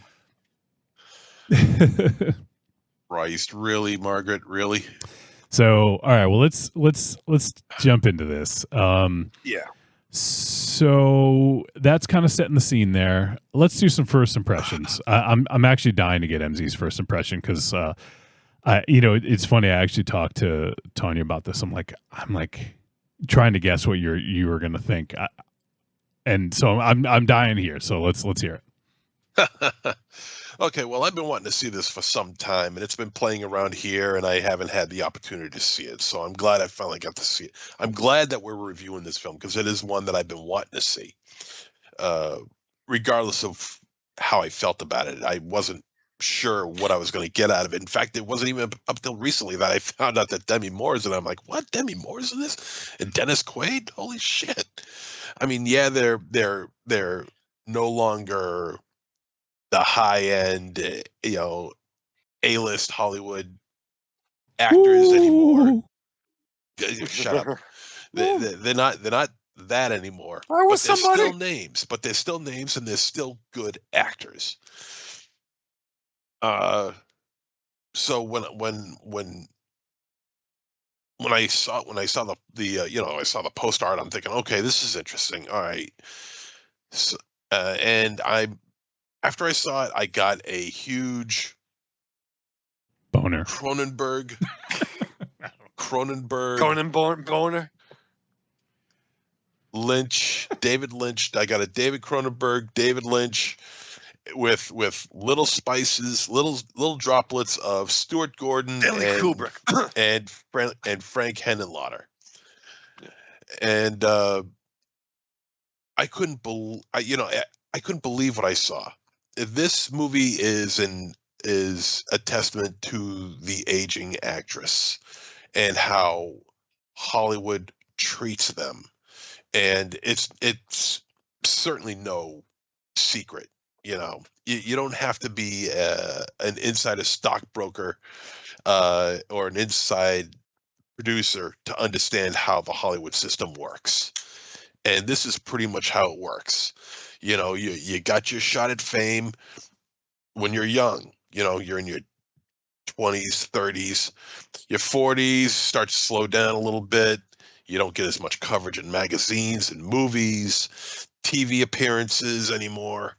And you may achieve that star on the Hollywood Walk of Fame, but sooner or later that all that fame is going to fade away, and you're going to be relegated to doing something that you really probably never thought you would catch yourself doing just to stay afloat, regardless of how much money you're getting in on reruns and shit like that. But this is a huge letter to the aging actress, and not only that, but also how they feel about their own self-worth and how they can find themselves marketable and their desire to stay within the spotlight. Not to mention wanting to recapture that youth. I mean, even if they did still have that ability to stay popular and stay busy doing movies or TV or whatever, you still always want to be young. And that goes away no matter what you do, and so this movie is basically a testament to that. It's basically having the inside you come out, the younger you, your soul, to come out and say, well, here I am, I'm young, and this is how I'm going to live my life. And meanwhile, the outside you, the one that has the flesh, the hair, the mucus, the blood, everything else, that stays behind. But the soul becomes an embodiment. It becomes an extension of yourself, and that's what this movie's about. And so it really becomes the ultimate internal conflict within yourself, and it's played out wonderfully here. And like Wolfie said, it goes in areas that you just don't expect it to go. And I agree. There are areas that I did not think it would ever go. I did not see this coming. And that is a huge, huge plus in my book. Given the fact that it's Demi Moore and Dennis Quaid. I'm so eager to say Randy Quaid, but it's not Randy Quaid. It's That would Dennis be funny. Quaid. That would be now. That would be amazing. Actually, one thing I found out. Sorry to interrupt, but it was supposed to be Ray Liotta. Was it? Yeah, he was supposed to play that I role. can see that. Yeah, I can see that. would've I been can dope. see that. And out of everything that you see in this movie, nothing could ever be more disgusting than the 2-minute segment of watching Dennis Quaid eating shrimp. Yep. Oh my fucking God. There is nothing more disgusting ever. Nothing that anything that you see in this movie, you see it in the beginning of the film, but everything that you see past that scene almost incredibly pales into comparison to how it's filmed watching Dennis Quaid eat shrimp. It is fucking gross. It turns you off from eating altogether.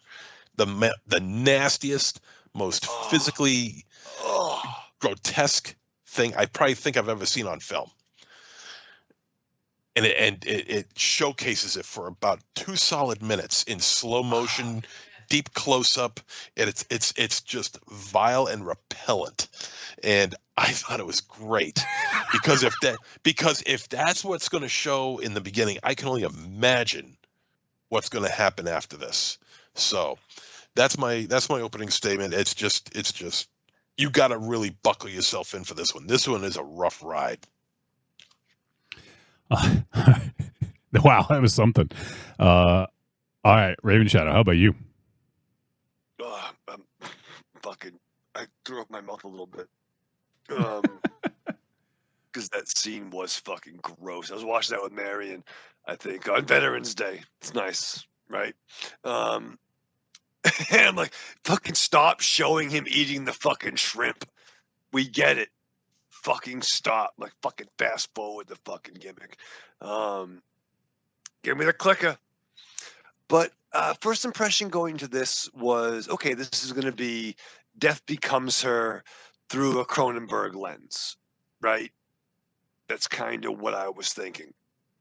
And there's 3 genres of films that are not, I don't like. Now, are there versions of this that I do like?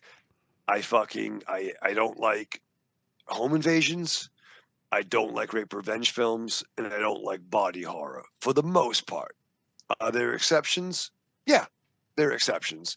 But overall, those aren't in my wheelhouse. But I was really intrigued because I did see this movie come up in my news feed. I'm like, oh, Demi Moore, no shit. And again, Revenge was amazing. Not a feel-good picture, but it was done really, really well. And I wasn't like, she's got to go in, right? And it was a fucking journey. This is a long journey. And this shit that happens, this ain't St. Elmo's Fire. You know what I mean? Nope. This ain't Ghost. This ain't fucking One Crazy Summer. It's a different portrayal of Demi Moore. And I wasn't happy. I wasn't feeling good watching it, is my first impression. All right. So for me, it's funny. So I'm sure anyone who listens to the show knows when I mentioned Tanya, it's my partner. And so I try to watch movies with her. But there's certain things she doesn't like to do, like animal violence, torture, things like that. Just she'd rather not watch, you know. Right. I had the hardest time trying to find out like what was going to happen in this movie without getting too spoiled. So I was like, well, I wonder if this is one that would be okay. You know, I see the poster with Demi Moore with her back like completely like sutured up like a huge fucking wound. So I'm like, I don't know, like, but I was like, you know what? Let's watch it. And then if it gets too intense, I could finish it all the rest on my own. But so I will say she watched the whole thing. I think the only time she looked away legit was Dennis Quaid eating the fucking shrimp. Oh my fucking god! It was fucking gross. There's a reason for that. I guess we'll get into it when we start talking about it. But for my impression, first impression, no, not even gluttony. So first impression is holy shit, holy shit. This this perfectly. This is sort of like the perfect amalgamation of horror genre cinema mixed with a legitimate, important subject that, in this case, kind of a lot of things that MZ mentioned, but even not just Hollywood starlets or people who get paid for their looks. I think all, especially women. I mean, I think there's something that we as men might be able to glean from this, but it doesn't. It's not about us. It's about how women are, their role in our patriarchal society, and how their shelf life, if you will. Well, I mean, yes, but that's not a certain perspective. Yeah, but that's not what I'm getting at. Is their usefulness to men? That's and after a certain time, yes, you're right about that. Is that there's an expiration date, right? Like even in this, they talk about like, like he was looking for someone 18 to 30 for the role, and made explicit. It made it very explicit. He was looking for someone who was like young, tight, and whatever. Like, so, but I mean, Ray Liotta I think would have been great in this, no doubt. But I thought Dennis Quaid was fucking perfect, and he was so fucking disgusting, and that's what you're supposed to think because in every aspect, yes, every women have to go through the whole fucking rigmarole of looking good and trying to impress men. And for the most part, I mean, we can say this, we're dudes, we just fucking comb our hair, maybe, sometimes maybe not, and toss on a fucking like quick outfit and then we're out the door, right? Like that's, if we brush our teeth, hopefully, but that's it. And women need to put on a face, a mask, and portray themselves in a certain way as to what is expected of them. And men, for us, it doesn't fucking like, we don't care how we're perceived. We're going to be fucking disgusting pigs. And we just expect women to just like, give us what we want, like, and when I say we, I don't mean explicitly us. I just mean men in general and what this movie's trying to say. Broad terms. Yeah. Globally. So, and I thought that scene with the fucking shrimp was like a perfect example. The close-ups, like so fucking disgusting. And I think, and I love the way that Coralie Farge filmed this, because like you see with Demi Moore, like we legit see all the nooks and crannies of her body, and it's shown almost in a way that is harsh, because that's how most people look at older women, is we judge them more harshly. And I feel like the lighting was more harsh. The way it was shot was more harsh. And even the scene when Margaret Qualley first shows up, if you see the difference between the way they were shot, it's huge. Like her skin is just fucking like glowing, Mm-hmm. Whereas even go ahead. Even their pubic hair was different. Yeah. I mean, down to that detail. Not not to be gross, not to be, and it wasn't titillating. It wasn't to see Demi Moore, at 62, beautiful. Come on, she looks amazing. Okay, she Beautiful. really does. She She really does, does. yeah, absolutely. Beautiful. Come on now, dog. Come on. And the new up and coming Hungry Young Tiger. There was nothing sexual about, nothing titillating, at least for me, watching this. Oh no, yeah, no. Like. All right, so there's so much to talk about, so I'll wrap up and just say that I was just really impressed with how this film like walked that tightrope of horror, body horror, even psychological horror to a degree, with Oh sure. and even like this is almost like a monster movie at some points. But the thing is, it all relates to the feelings that women will feel about like body dysmorphia, or even with the end there, to me, what that was trying to say is women like let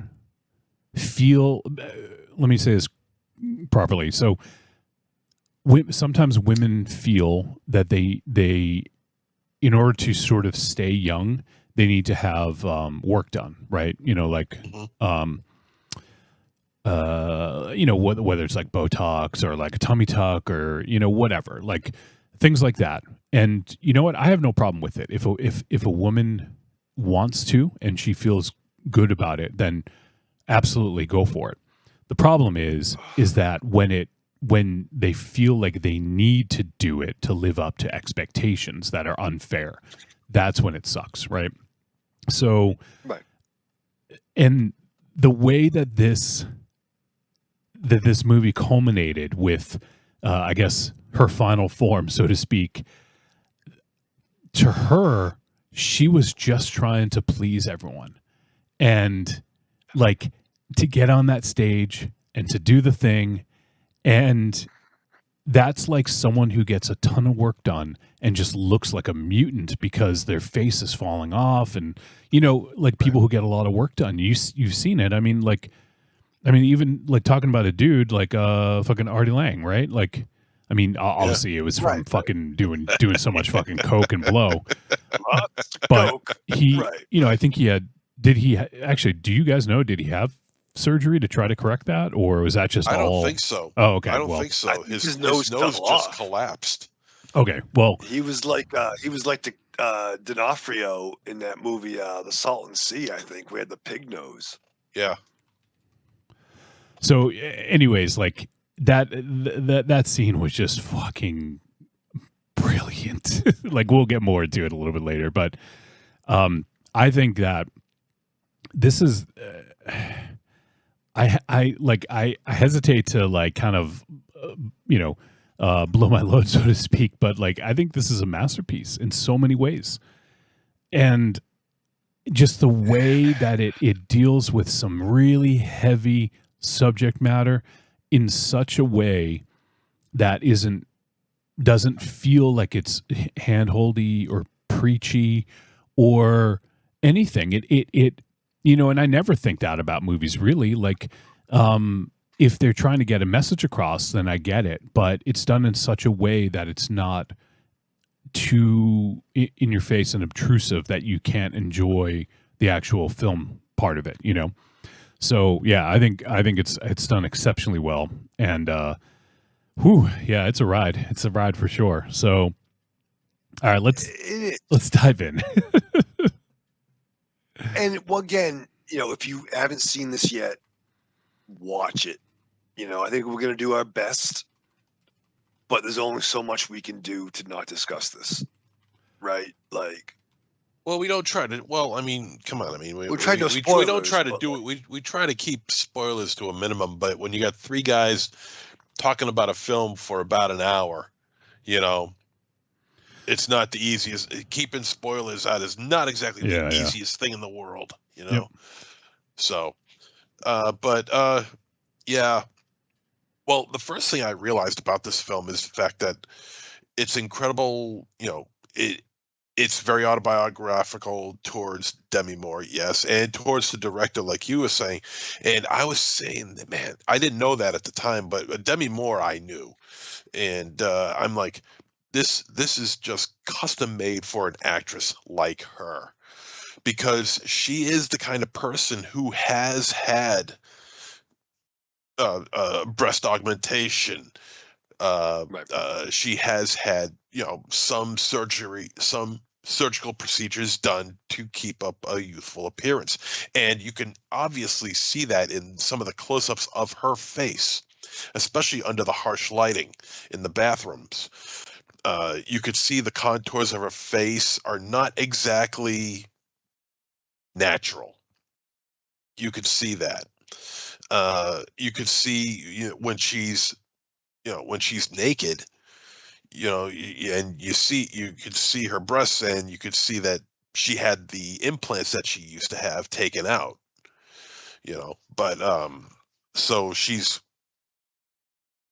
like you said, autobiographical, so she's trying to keep herself up in appearances, meanwhile going through all these things to keep up that youthful appearance. Yeah, but I'm getting ahead of myself, so. One thing I want to mention, like the timeline of this movie, or the era it was set in. Obviously, it's with phones and certain media, it was set in modern age, but was the genre that she was in, was it mostly like your basic daytime TV? Because it opens up where Demi Moore's character had been in some movies, and now almost like a Jane Fonda type thing, where she became like a daytime exercise host. Which, I mean, it's been a long time since I've watched a daytime TV. Right. Yeah. I mean, they don't have those anymore. The daytime exercise regimen shows. They just don't. I don't believe they have those anymore. I haven't seen one of those in years. Because it's not even soap operas anymore, right? Like, yeah. So, like, it seemed to me like the network that gluttonous douchebag Dennis Quaid was fronting was like the lowest common denominator of television, right? Like I could throw out, but your basic daytime TV. You know what I mean? Well, I mean, she got a star on the Walk of Fame. I mean, I think that was like, that's the, the assumption is that was the Hollywood Walk of Fame, right? Yeah, that's exactly what it was. And I love the passage of time. I love the passage of time with that, where that opening scene was great. There. Perfect. Yeah, it was perfect. She's there, she's standing on the Walk of Fame, greeting her fans, getting snapshots, magazine articles or whatever, and she's loving the limelight and all. And it's all done with an overhead shot. So you don't get the conventional shot of fame that a celebrity gets when achieving this occasion in their career. And then you could see, and even without her there, you could see the passage of time, where all of a sudden she's, time is just going by. People are still taking pictures, but that slowly dissipates. And next thing you know, people are just walking by. Her star is starting to crack. Until the dude drops the fucking burger on it. Yeah.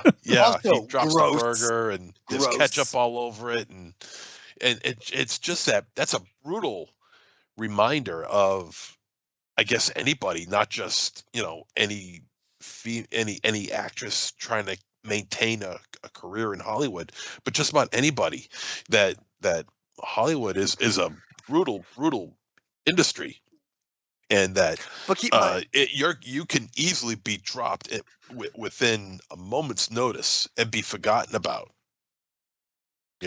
But keep in mind too, though, they don't give you a star on the Walk of Fame. You pay for it. Oh yeah, it's like $3,000 to get it. Yeah, and you have to maintain the upkeep on it. It's like your fucking burial plot. Like, so if there's a crack in it, you gotta fucking, Mark Wahlberg has to fucking pay for that fucking crack. You know what Yeah. I mean? And shit like that. If my understanding is that part of LA is pretty shitty. And I think it did a good job of showcasing what you think of the Walk of Fame, and then you see the homeless guy, and then you see that shit. So it's like, Yeah. it's not all it's cracked up to be. It's a gimmick. It's a work. Yeah. What was her name? Elizabeth Sparkle. That was her name. Yeah. Yeah. Yeah. So yeah, I mean, I love that opening scene. I love the passage of time, and yes, like we're seeing someone who we don't quite know. It looks like she won an award, and like probably did some, like an Oscar or won some awards for being in film, and then kind of transitioned into just trying to stay relevant in some way, and was doing daytime exercise shows. Yeah, like I guess you could like. Jane Fonda or whatever, like Suzanne Summers or Suzanne Summers. Yeah. Yeah. I almost said Little Richard. Rich Gimmons. What's his name? Richard Simmons. Yeah. Yeah. And you can tell, and even the way that I love that her show, because it was so old school, like it looked 80s, right? Like it had. Right. The attire, it had the leg warmers and everything. Leg warmers, yeah. And I loved how I thought it was dated because of that. I thought this was taking place in the 80s or maybe the 90s. Right. Yeah. And and then we'll get to it in a sec, but just the sort of juxtaposition of the way that the show changed when Sue took over. It's this like flashy, neon, like not even neon, but like just like flashy with modern music, and it just got pastels like it got a glow up, I guess, right? Like yeah. And that didn't seem very 90s too, though. That seemed very like what age was this? Was it elements of wanting to be timeless? Maybe. I mean, I don't know how. I mean, it sounds like a stupid thing to say, but I mean, how do you modernize something like that? Or was it just enough to show the gimmick? And I'm not trying to be facetious by saying that. Like, did it give you just enough to set the stage?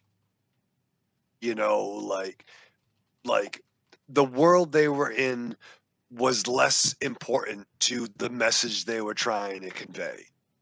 Does that make any sense? Like, to take the the being old, it's nothing new, right? It's nothing new to be the aging fill in the blank and youth coming in. That's nothing new. So it gave us just enough to understand the perspective, and then how they go about it is where the story unfolds. You know what I'm trying to say? Am I being nuts? Probably. Stupid. Yeah. Yeah, you're nuts. I have no idea what you're talking about. Do you really know? Or do you I really know? don't. I have no idea. Really? No, I'm saying like it's giving you just enough to like it's setting the stage. It's setting the premise. So let me know if this is what you mean. Just by showing, like, it doesn't necessarily mean that, like, by her having an exercise show, it's not like saying that this is like a modern thing. It's in a way, it's just telling a story by using things that we understand, right? Like, and exactly, that is something we can look back to the 80s and 90s and see. There have been some actresses that were in films or TV, and then to stay relevant, they had to do, like infomercials or, those, or like exercise shows or exercise tapes. So it's something that I think most people will understand. At least if you're maybe Gen Z might not, I don't know, but most people I think will understand that. And I think just with the way, just with the way that the shows were set up and the set and like the music and the colors and stuff, like, I think that's just to show sort of like the time that they were from, like she was very much big in the 80s and she's trying to hang on to that kind of 80s sort of vibe with doing like an 80s exercise show. Whereas Sue ends up doing something way more modern, flashy, and, you know, and sexed up, you know. So, you know, I think that it doesn't necessarily, it's not like a one-to-one comparison of like looking at our world today and saying like, oh, well, there's no exercise shows on TV. I mean, yeah, I mean, I guess kind of there is actually. Like there's a lot of exercise programs. Like some people do, what is it? I forget, what's the name of those fucking bikes that everyone fucking pays thousands for? Peloton. Peloton, yeah. Speaking of Patreon, Peloton. Yeah. Peloton has their own like exercise shows, and they hire trainers and people and personalities. And Apple does the same. Apple Fitness. Yep. You know, so there's a lot yoga? of. Well, okay, sure, but I'm talking about. I'm talking about something different. DDP yoga is like you buy DVDs or tapes or something. I'm talking about like paid subscription services that offer different, you know, exercise regimes, programs with personalities, you know, like, you know, doing let's do a HIIT workout with Tony, you know, or, you know, whatever. So one hop this time. Yeah. Fucking so it is sort of still Billy a thing. Blanks. Yeah. Still sort of is a thing, but, you know, Gen Z might not understand it as well as we do. No. So, I mean, I get that. I like that. And it makes a lot of sense. And so she is getting phased out. Like she hears, she hears Dennis Quaid's character, in the men's room because she has to go to the bathroom and the women's room is like out of order. So she goes to the men's room and then the minute I saw that, I'm like, this is not going to be good. Oh, funny. I actually didn't like register with me, but Dennis Quaid's character, his name's Harvey. Oh yeah, that's right, Harvey Weinstein. Yeah, I mean, I can't imagine it's not a coincidence. So, you know, Harvey, he comes in and like even that fucking scene was disgusting because it's a close up of he's at a urinal. And it's a close up of his face. And he's like talking on the phone, like just close up and being fucking disgusting. And, you know, and he basically says he needs to get rid of her because, like, you know, she's too old, she's past her prime or whatever, you know. And so, bear in mind, the way he's dressed like a Las Vegas high roller. Yeah, he is. With the loud suits, the slicked back hair. He's got that aura about him that just screams scumbag. Mm-hmm. Yeah. You know. Yeah, definitely. But she overhears him saying that she needs to be phased out. I need someone younger. I need someone more vibrant, more energetic, things like that. And then that's when we get to the restaurant scene with the shrimp. Oh my god, man, that was like that was like the nail in the coffin. It just shows that in general, in a patriarchal society, men, like, it's very transactional. They will use women for what they want, and then when they have outlived their usefulness, I guess, that they're disposable. Like, that's kind of the message here. And in this, Harvey was like, yeah, like, we got to get rid of her. It's almost like you know, like talking about getting a new car. Like if you and your girlfriend are like, oh, you know, it might be time to get a new car. Yeah, that one, we've had that one for like 10 years. You know, it's kind of, you know, it's outstayed its welcome. It's had its usefulness, and now we got to get rid of it, and you just trade it in and get a new one, right? Like that's exactly how this is viewed. It's like, yep, let's trade in the old model for a new one. The person and the personality doesn't matter. They don't care whether they hurt these people. Mm-hmm. It's really just, you know, we're trading it in for the new hotness, you know. Yep. And she, you know, she overhears it and she says, well, I'm gonna, you know, she's on her way home and she ends up in an accident. Oh, that was like sudden and rough. That was so well done, especially when you get the interior shots of the car. Very well done. I love that. That's about as realistic as you could get. Yeah, it's really, really well done.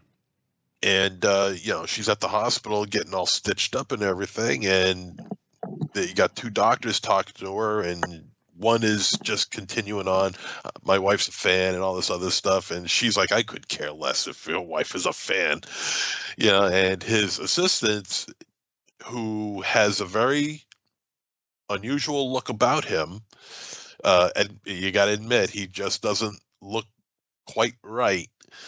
But at the same time, very he does. youthful, yeah. Yeah. Oh yeah. He slips her a little package saying with a what do you call it? An MPEG? Is that what it is?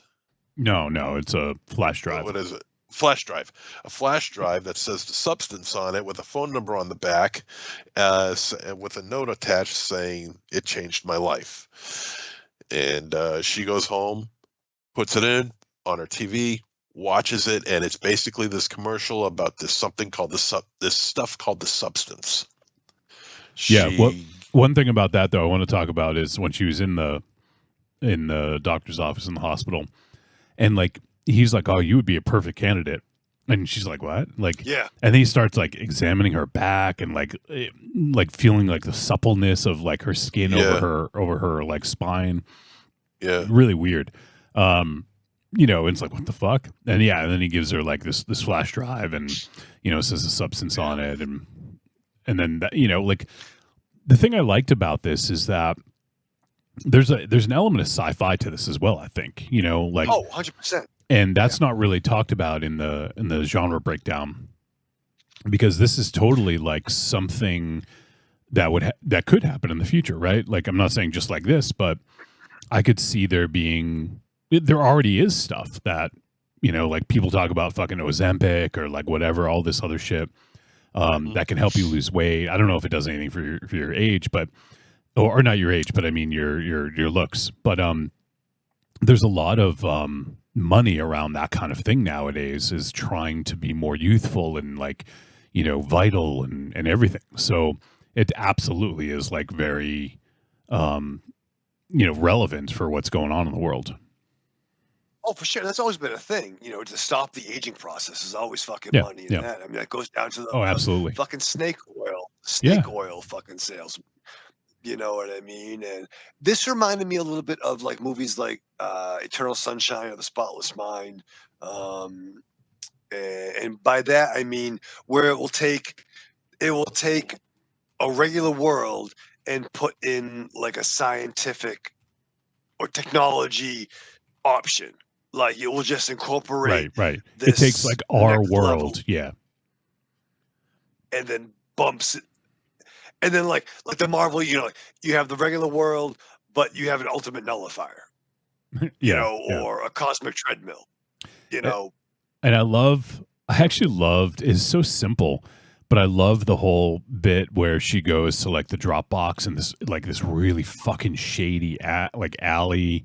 And like has to go in this like fucking broken down like storage unit or something like that. Yeah. And like has to kneel I've been down. to places like that.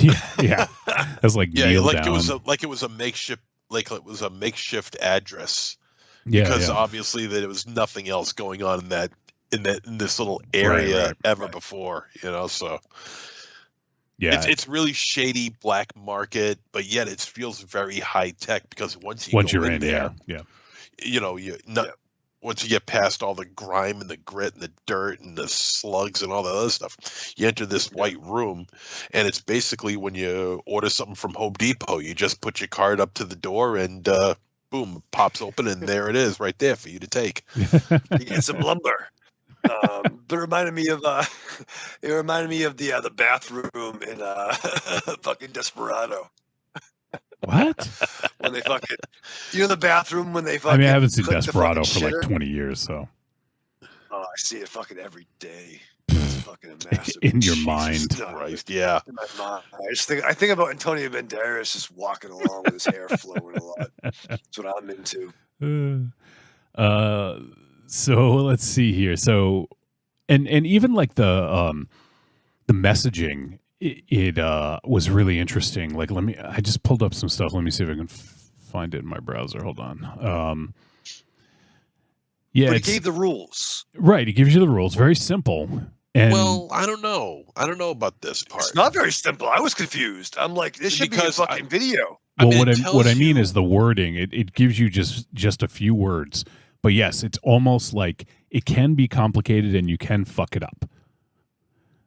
Yeah, because it doesn't something like this that's happening should have very highly detailed instructions, because there are some areas in this that started to throw me off because there was no indication as to. I mean, it tells you what you're supposed to do, but it doesn't say where. It doesn't say, how much. It gives you the idea of what you have to do, but the little intricate details, that's kind of left up to you to guess what it is. I guess that's what they were trying to do. Well, but I think that this is one area where I think I wish it was kind of a little bit more detailed. So my take on that is ultimately that didn't matter, because it had to be enough that it makes sense that she contacted this like black market like service, this like high tech fucking black market like service that will make a younger version of you with it's like the monkey's paw, right? Like right.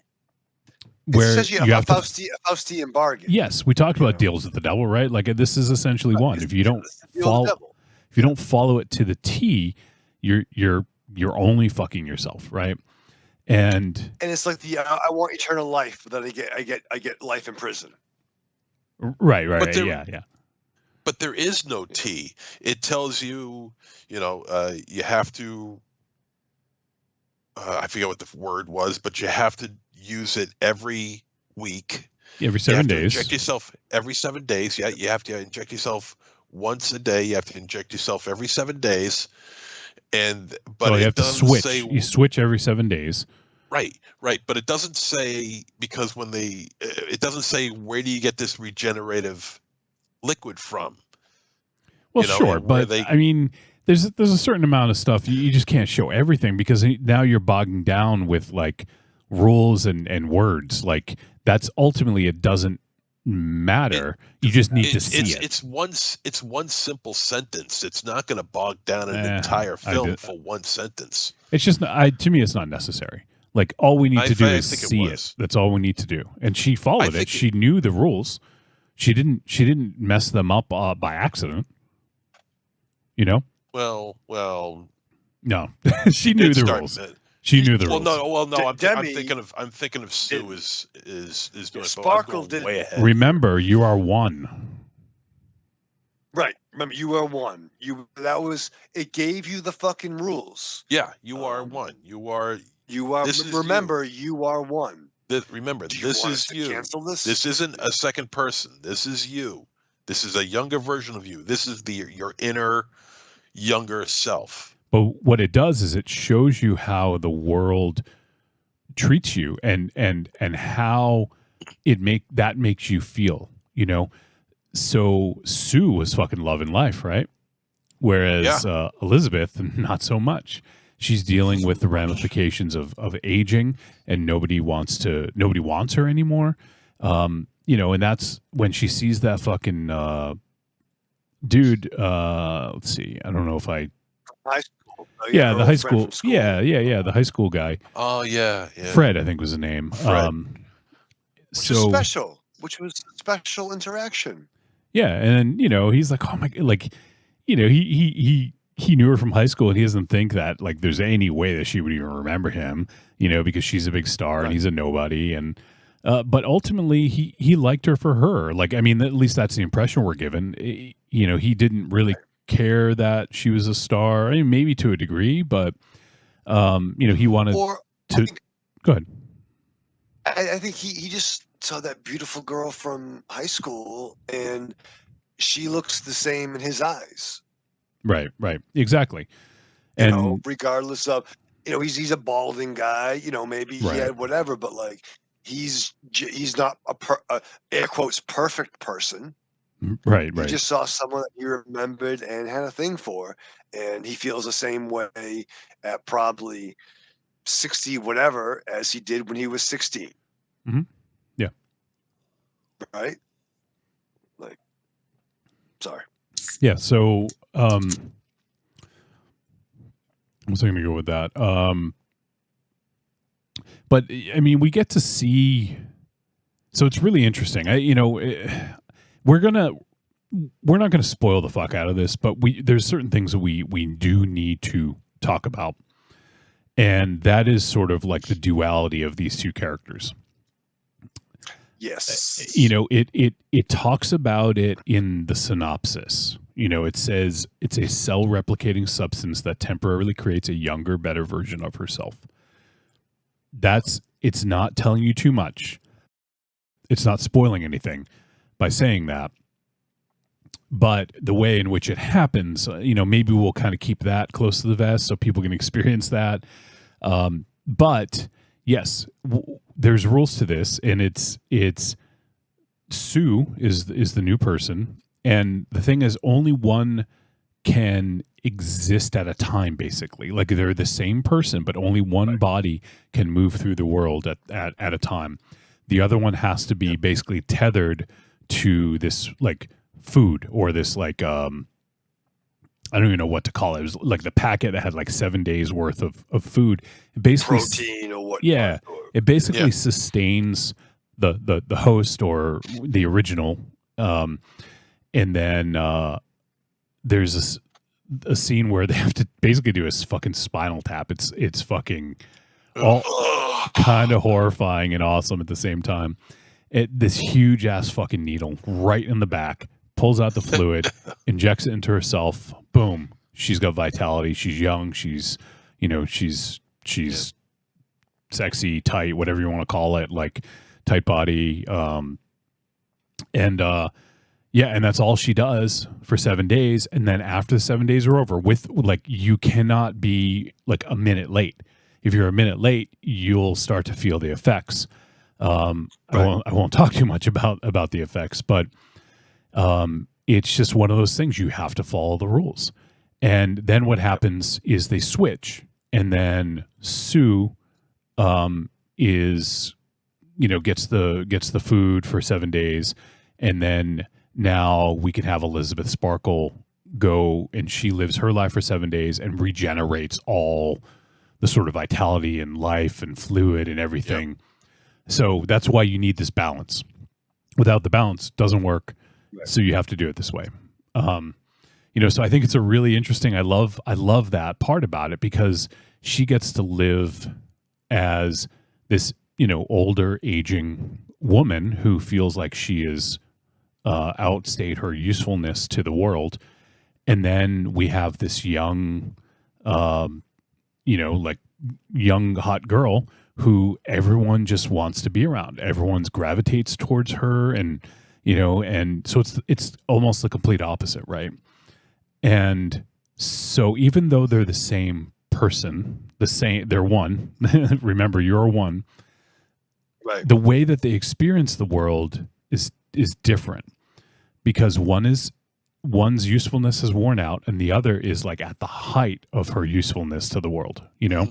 So in this case, it becomes this like psychological thing where it's very difficult for Elizabeth, because she sees how Sue is living, yet she technically, even though they're one, she doesn't get that. Like in that skin, she doesn't get that. And that's what I thought was weird, because so it's like when there's a whole body. So like, I'm going to go by the comic rule, like there's Billy Batson saying Shazam and becoming the original Captain Marvel. He still has Billy Batson's head. When Bruce Banner becomes the Hulk, they are two separate characters. Mm-hmm. He-Man, Prince Adam, I think he's still the same guy. They didn't get that in depth in the Filmation cartoon. No. But so there's there's like two levels of thought when you become another person. And I feel Sue was not Demi Moore's character. Well, so that's the thing. I mean, they are. They are, yeah. They're different bodies, but they share the same soul. So yeah, so like Clark Kent and Superman are not two different fucking people. Right. One's an active, but it becomes more separate. And Demi Moore is almost like a background character in her own life, in her own body. Totally. You know. Yeah, it is a little hard to wrap your mind around because you're watching two different actresses. You know, like it's not like and by the way, I'm so glad they didn't just de-age Demi Moore or something like that. Like I expected that. Me too. They didn't do it. I'm so glad because Agreed. I'm glad they didn't. Yeah. Agreed. Not only would it have looked a little weird, like I just think it adds a different element when you have a different actress who is playing the role, you know. So yeah, I'm glad that they did that. That's how I always look at it, as Margaret Qualley playing Sue as the youthful spirit of Elizabeth Sparkle. She's the embodiment of the youthful spirit that Sparkle has, that Margaret Qualley creates, or Sue creates. She's the physical embodiment of the youthful spirit that lies within Sparkle. Right. But then when put in an environment where everybody wants you, you have, you know, like just the dichotomy of that will make, like, let's say it's one person. Like, let's say, for instance, like, I'm going to use an example, Raven Shadow. Let's say, and you work two jobs, so that's why you're a good example here. Let's say at one job, everyone fucking hates you. Like, I can picture that. Sorry, I hope it's not hitting a little close to home, but a little too close to home there, brother. But keep going. But let's say, like, picture that everyone just, like, you know, feels like you've outstayed your welcome, like your usefulness is gone, like everyone just fucking hates you. And then the other place, like everyone thinks you're the fucking coolest, man. Like everyone's like, oh my God, this guy is the fucking best. Like, you know, like just imagine like that dichotomy, right? And trying to think about, well, what if you looked different at each one of these jobs, you know, like, you know, and it was a different body altogether, you know, like how does that like function? One of, like, when you're around positive reinforcement, and then on the other hand, when you're around negative reinforcement, you can change. Like you will, like, you know, you might get sick of dealing with certain things. Like it might affect you mentally, emotionally, and that happens here. You know, because we go from Elizabeth, who essentially is fired for being old. Just that's it. She's fired for being old. It doesn't say she doesn't do her job well or anything like that. It's just she's old, and or I should say, too old for the network. You know, really, she's not old. She's too old for the network. She's a fucking smoke show, by the way. Right. Yeah. Well, she's too old for the job that she's doing. No, she's not. According to these suits. Yes, they want. That's what I'm saying. They want hot young girl. They don't want older woman. But like Elizabeth Sparkle is completely qualified to do this job. There's no reason she shouldn't do the job.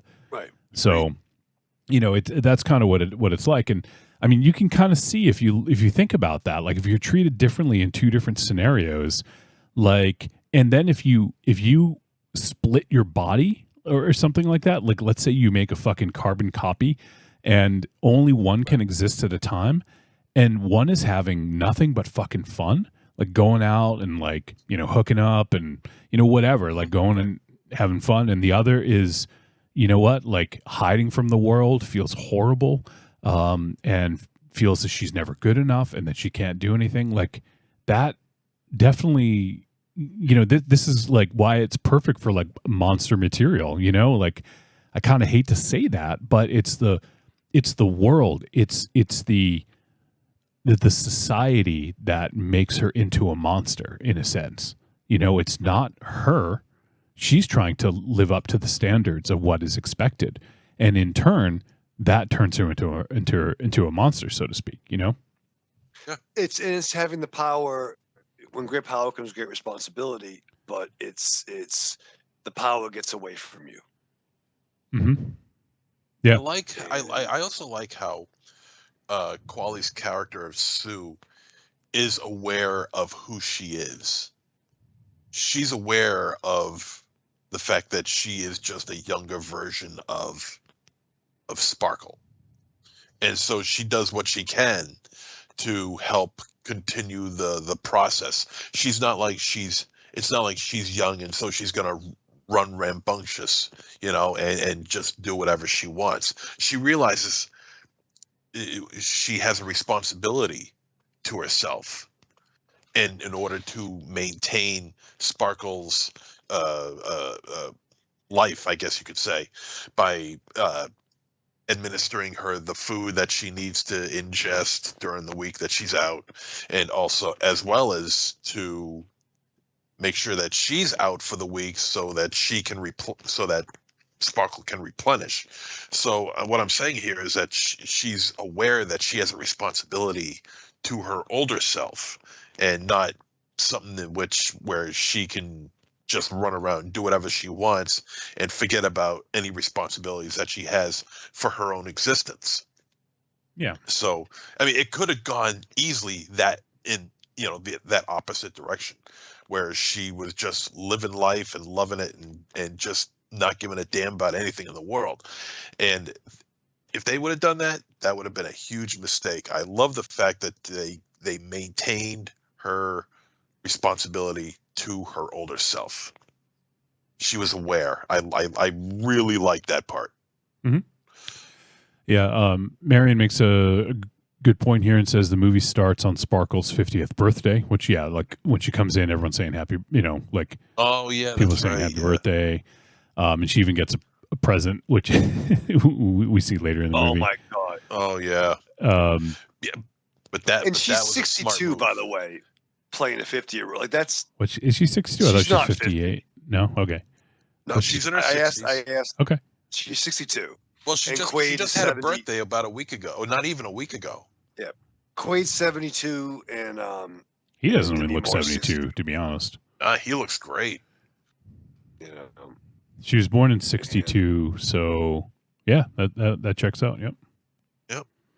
That's crazy. So, yeah, I mean, she does not look it at all. Still, and I know she has some work done, but still, like, she still looks great. Still beautiful, and it wasn't like she looks better than and I don't want to fucking shame. There are younger people that have done enhancements that don't look as good. Like, I said, I just love women, dude. I love the female form. Oh God, where the hell is this women going? are Thanks, Dennis Quaid. Women are. I hate guys. I love women. I love women. I like them just like I like eating shrimp. Yeah, I don't eat seafood. Marion also says, I thought the two characters shared the same past, but their consciousness became separated when Sue was born. Yeah, they became different. They became their alter egos. But yes. And her responsibilities to the network, I guess you could say, responsibility to her fans, responsibility to the popularity that she has maintained, starts to overtake her responsibilities to herself, her older self, and that's when shit really starts flying off the handle. I also, what else I liked? Because this felt very much like in its own universe, because, this stuff, it's very vague in its descriptions. In certain areas, you got the substance. You got what was that green stuff called? The stuff? The substance? There's a substance, but there was kryptonite. But there was the green stuff was called. Oh, it was something. like the initiating liquid or something. I forget what it's called, but yeah, there was something. It was a single word. It was a single word. Something green. Or other. The show, the TV show that she's on, doing her TV interview, is simply on a show called The Show. Yeah. She's only known as Sue. She has no last name. Right. Okay. Right. So it's these kind of little bits of information about this movie that just puts itself in its own little universe. Like you can only you can get by on the most basic of information. You don't need highly detailed information. You just go by, just singular word or 2-word explanations. It's like the lowest common denominator of entertainment, right? There's like the Entertainment Tonight knockoff show, and the big deal is you get to host New Year's Rockin' Eve.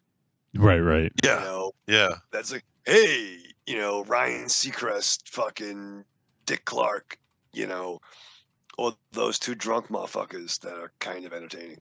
You know what I mean? It's that lowest common denominator celebrity. I said already, but yeah, you know what I mean. Like it's not like, you know what I mean. It's mid. But again, now Sue, I mean, she's starting to lose her responsibilities, and she's starting to bleed out of her ears and out of her nose, and she's realizing that she's starting to lose control of what's going on here. She's starting to lose control of her responsibilities. Do you guys think it escalated too quickly? No. What? Sue breaking the rules. No. This movie's over 2 hours long. How much longer did you want it to go? Yeah, no, I don't think so. Fair. You of all people. Fair. Thank you. But like, I'm not saying it was like Hollow Man where he escalated really fucking quickly. But I don't know. Do you think she sacrificed the long game for short-term goals? No. It's showing the passage of time pretty well paced here. I mean, I know what you're saying. I mean, to a degree, but like you can't go too long without. I think you have to introduce that as a fear of like something could go wrong here if you don't stick to the rules. Yeah, like because you could have had you could have had the best of both worlds, and there's a part of me that thinks this could be a franchise similar to like the 100 Bullets comic. Not a like-to-like comparison, but like, how do you react to the substance? Everyone could react differently. Yeah, I mean, you're right. Like at first when you said it could be like a franchise, I was like, what? But I mean, when you mentioned 100 Bullets, like, yeah, it's interesting because, like we even see, I mean, there's even a dude that uses the substance, right? Like that's the dude, right? Where, like in that case, it would be a different scenario because you don't have the expectations, the same expectations put on you that a woman does, but he is an old, brittle, frail man. And then when he's in his other form, he's this young fucking hot shot, like doctor, nurse, whatever he is. Yeah. Now this part, that scene in the diner, I loved. Yeah, that was great. Scene. And I'll tell you why. I'll tell you why. Because not because of the information that he was spilling, not because of that, but because of the fact that the director decided to go with both sexes that use this. She didn't lower the boom on the viewer saying, well, yeah, this is a male-dominated industry or a male-dominated world, however you want to put it, and so only women are going to be using this. No, men use it too.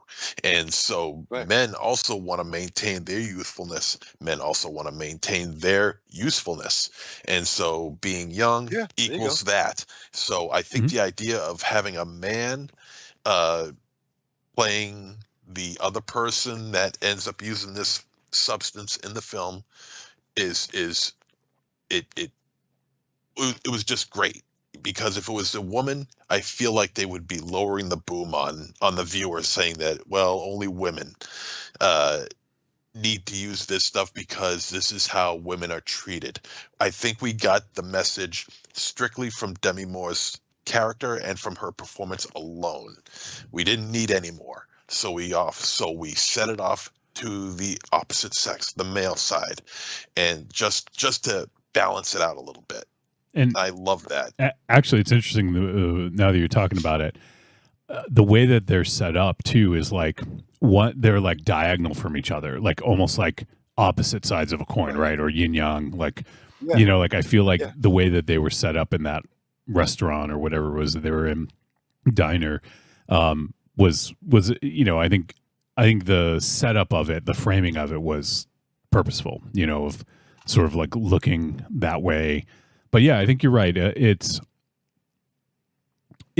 good that this male character that they show is just a bit character, because ultimately it is Elizabeth and Sue's story, and ultimately this has more impact and more I would say just more impact on women, you know, just in general, because of the pressure, the societal pressure to look a certain way, especially as a star.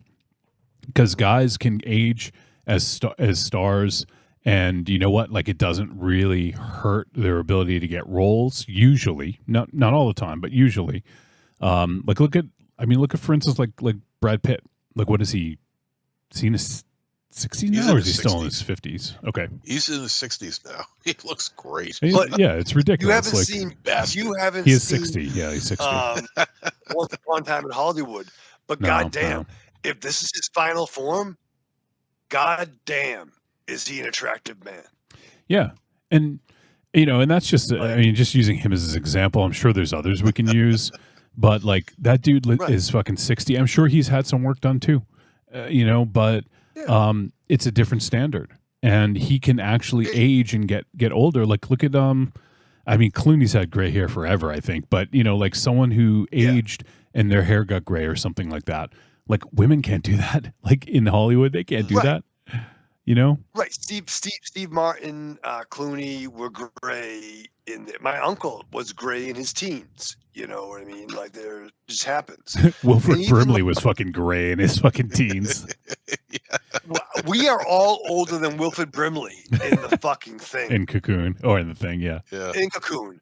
Think about that. And like, but I think for our ages, I think we're doing pretty fucking okay. Yeah. You know what I mean? Like, for sure. I'm getting a little more fucking gray in the strands. MZ's, some of the MZ's pointed this out many times. My beard. You got you got the Mel Gibson stripe going on. It actually looks even like it's more clear if it's closer, but we can be Silver Foxes. You know what I mean? Like, we can be who's the fucking dude? Sam Elliott. You know what I mean? Right. But women don't have the same. Their roles dwindle the older they get. You know, and that's unfortunate. But yeah, it's so yes. Every sitcom. Yeah. I mean, I agree with you, MZ. I think it was good that they had that, because it does go both ways, that men also want to look younger and want to be younger. Mm-hmm. But there just isn't the same amount of pressure. It's just sort of more of a desire. And that guy kind of was scary. The older guy was kind of scary. Like, yeah. It was very like Stephen King scene, like fucking in the diner. Yeah, it was, and I'm glad they went there. I'm glad they did that scene. Yeah. But you can also, unlike Sue and Elizabeth, you can see Elizabeth. I love you, Wolfie. You could see how those two could play off each other as younger and older. Mm-hmm. You could see it. Unlike Quali and Moore, you could see how these two play off each other as older and younger. You could see it. They should have helped each other. It's in their face. You could see it. Oh yeah, definitely. Yep. Yeah. So let's see. We probably should start to wrap up soon. There's so much more to talk about. I want to make sure we don't miss anything specific. But so one of the scenes I want to talk about is it's actually when she finally decides to go on a date with Fred, and she's going to go meet him. Is that scene? Oh my gosh! What is that for? I was very emotional in that scene. Yeah, where it's a rough scene, and so she, she's feeling good about herself, and then she starts to doubt herself because she sees Sue, and she's like, well, every guy wants someone who looks younger, and that's it's really fucking with her. It's playing with her now, especially because there's another one of her, a younger version of her, running around every 7 days, and she has to see her on television. So in essence, she's seeing her life, her other life, through TV and on the billboard, and she's on the billboard right outside her fucking house. Yeah, it's mocking her staring as at she her. lives Yeah. her life. Yeah, Like, not only is she competing with herself of her youth, but she's competing with her new self of youth. Yeah, exactly. Yeah, it's like there's like two things working against her. So it's that's a tough thing, man. And that scene when she's getting ready and she's feeling good and she's about to walk out the door, and then she has beautiful second thoughts. She's like, well, I should probably take some of this, what was it, the lipstick, I think was the first thing. She's like taking some of the lipstick off. Maybe I should look a little bit more toned down. And then like it gets gets more and more, and before you know it, she's rubbing the fucking lipstick on, like, into her face, and like, and it's tough. Meltdown. Yeah, it's a tough scene, man. And like puts, she's showing like a little bit of her chest, a little cleavage, and then she puts like the scarf on, and it's just tough. And I can imagine a lot of women have gone through things like that, where you're trying to get ready and look a certain way, and then it's just not happening, or you're seeing other, there's pressure around you. You're seeing people on TV, you're seeing magazines, or and trying to meet this beauty standard that you can't meet. So that scene I thought was perfectly illustrated that struggle. And man, like, and on the opposite end, Dennis Quaid's character Harvey, like every single time we see him, we're showing close-ups of his fucking disgusting face. He's acting like a fucking pig. And that's the thing, is men generally do not give a fuck about what they look like or what they do. Like, most dudes will probably fucking rip a fucking fart on a first date, like, and not even fucking care. I don't know if that happens, but I'm just saying, like, don't do that. No, don't do that. Most dudes Don't just, do hey, take me as I am. If you don't like it, Right. there's the door. Like, I'm just me, bro. Yeah. That's what I do. and it's just like a complete fucking opposite, because women do not have. I'm sure there are some women that can do that, yes, but by and large, the societal pressure is that you have to look a certain way and you have to present yourself a certain way to men to gain their approval. That and that, I can't even imagine that. That sucks, So, that's what a lot of this is about, and also trying to maintain that image of what people expect of you as you age and get older. And, and it sort of speaks to getting plastic surgery or Botox or whatever, just work done to try to maintain that. And that's what, oh man, that fucking ending, it's essentially like you do whatever you have to look a certain way. And there comes a time when you don't realize you've become so far removed from what you looked like that you just don't recognize it, and people don't recognize you either. Like, so man, like this movie does it so well. There's like, there's so many things I want to mention. I'm going to forget so much, but hallways, like they kept showing Elizabeth at the end of hallways, which I thought was very interesting and purposeful. Almost like she's at the end of line, right? Like end of line. Like, she's at the end. She's at the end of the hall. Like, we're seeing her from afar.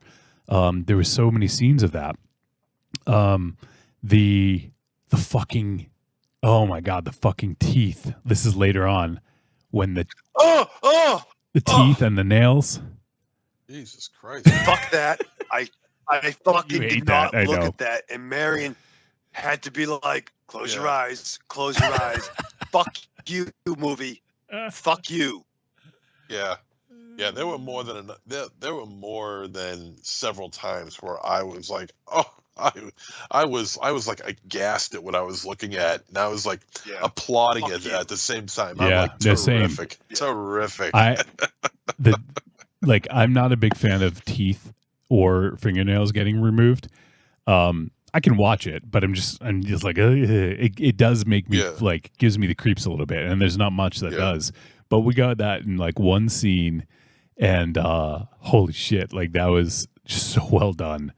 Oh man. All right. Well, let's talk about some of the blood and gore, MZ. This is your fucking forte. What did you think? Well, the practical effects in this movie were outstanding. As we see Demi Moore's character reach, I guess you could say, Wicked Witch level.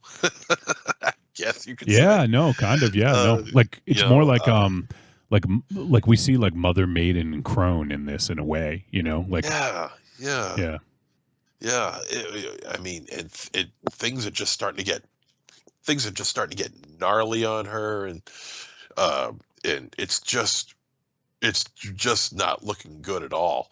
Now, as far as the gore goes, because when we hit what I thought was going to be the end, and then we got another 16-minute segment after that, that's when the shit truly hits the fan. Things were happening in this movie I didn't think neither Demi Moore nor Dennis Quaid would want to have anything to do with. Right. But apparently the story here and the script here was strong enough where they said yes. And by the time it's over, it is a fucking freak show. The gore, the body horror, the extreme body horror at this point is so off the chart. Frank Henenlotter, if he ever sees this film, if he would be standing in applause, saying, I'm sure he had to have some inspiration in here somewhere. He had to have. And the final shot, the final, say, like maybe 2 or 3 minutes, I've never seen anything like that before in my life. Are you talking about the callback to the star? Or before that? Okay. To the star, I'm like, are you kidding me? Are you kidding me? I've never seen anything like that. That was outrageous. And not entirely original, okay, but visceral. Extremely visceral. This scene alone will embed in your brain and live rent-free for a number of years, okay? Because I'm having a hard time shaking it, and I loved it. Yeah. Okay, it really sent a message, and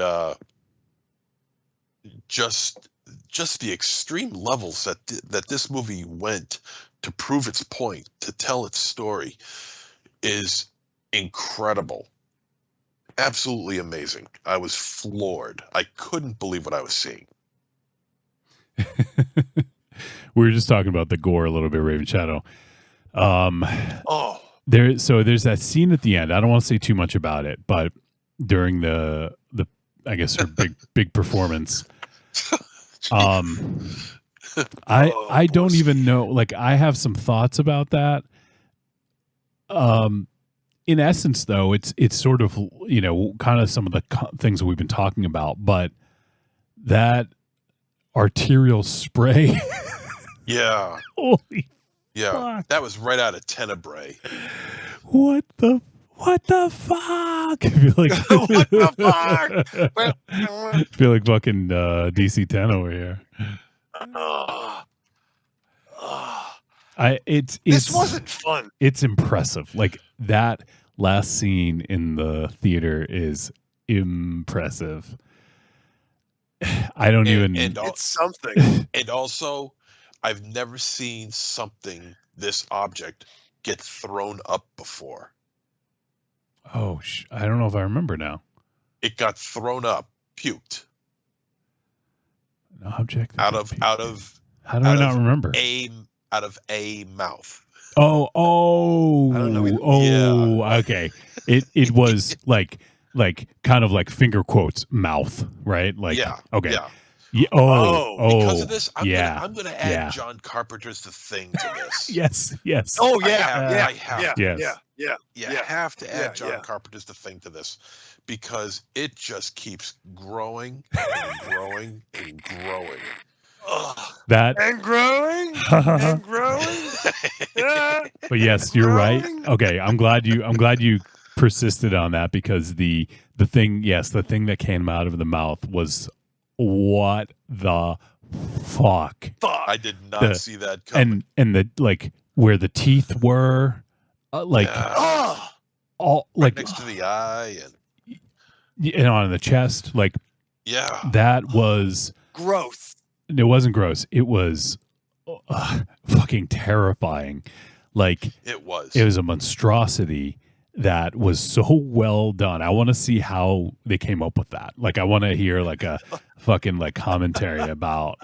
Yeah. You know, did they just let someone go nuts, or did Corley come up with that? Like I'm dying to know how that fucking came about.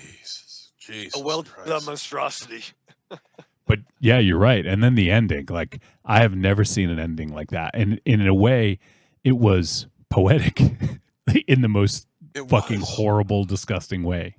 It was almost Shakespearean in a sense. Yeah. Yeah. It was just like Shakespeare, actually. It was just like it. Oh my God. This movie was great the first time I saw it when it was called Hamlet. Yeah. End credits. Yeah. End credits, please. So, is there anything we're forgetting? Because I feel like there's a lot more in here. We've barely even touched the fucking. I think we did a pretty. Go ahead. Definitely, they watched their Kubrick tapes, right? Scenes. Just I mean, I guess I could see in some of the framing. Yeah, especially with the hallways. Like the hallways. Yeah, that's the only thing I thought of with that. Yeah, but and I mean, like, it you're didn't right. Seem like it was America. But you're right. The studio, like the carpet, looked like the Overlook hotel's carpet a little bit. Like it was. It could have been inspired by. I don't know, but yeah, it was reminiscent. Sure. It's not a dig. It's not. I know. Saying Kubrick is never a dig. Would it be a dig? Yeah, that's like highest praise you can fucking give. Yeah, of course they want a fucking Kubrick reference. Yeah, well, there is. I mean, best dude. Like, yeah, no, that was a good call. I mean, it makes sense. I don't think there's really anything else we could say. You know, I'm just trying to think we'll if be there's here for another hour. I know, and we got like 10 minutes. I know. We do have a couple of voice messages too. Let's do the verdict, and I guess if you guys think of anything else, feel free to toss it out during the verdict. I'm sure, like as soon as we finish the episode, I'm going to message you guys and be like, I can't fucking believe we forgot this scene. Like last week, we forgot the fucking cheese grater scene in Boy Kills the World. I was like, how do we forget that? And literally, when we saw that, I'm like, I can't wait to fucking talk. I know, about that same scene. thing, yeah. And then I was like, how do we fucking forget? But yeah, I'm sure there's a bunch of stuff in this that we are. Oh, one thing actually, when she goes for the, I think it was Sue actually. I'm trying to remember. I think when she goes for the audition and those two fucking weird guys are like, fucking guys judging, and she's like, well, she didn't, you know. Like what they say, something about like at least her boobs are in the right place, or her boobs were not on her face, or something like that. I don't remember exactly what they said, but I love how that sort of like came back later. Yeah. Oh, Boyski did it. Yep. Yep, doodle. Yep. All right, let's we'll do verdict, and then if you guys think of anything else, just add it in the verdict. Trick or treat, baby. I wonder if people would say you're a trick or a treat. Trick or treat, motherfucker. All right, it is verdict time. We'll let you know whether this film is a trick or a treat and any final thoughts. Let me just real quick on the chat. Marion says the activator. That was the green. Yep. Activator, yep. And Yep. And she said, I found the red bathroom reminded me of The Shining also. Okay. Yeah. Sure. Yep. All right, cool. MZ, why don't you go ahead and give us your verdict? Before last week's show, I started to put in my mind, how I'm going to structure my top 13. I had no idea that we were going to be doing this film, and after watching this film, it was like a bomb just dropped on my list that I haven't even structured yet. A blood fucking soaked bomb. Yeah, it just a bomb just hit it. This movie was fantastic in just about every aspect imaginable. Very, very little to complain about. If there is, it is minor at best. I would love to see some major Oscar awards. I think it would be a crime if Demi Moore is not nominated for Best Actress for this film. I would like to see this movie get some major awards out of the Academy. I think it's worthy of it.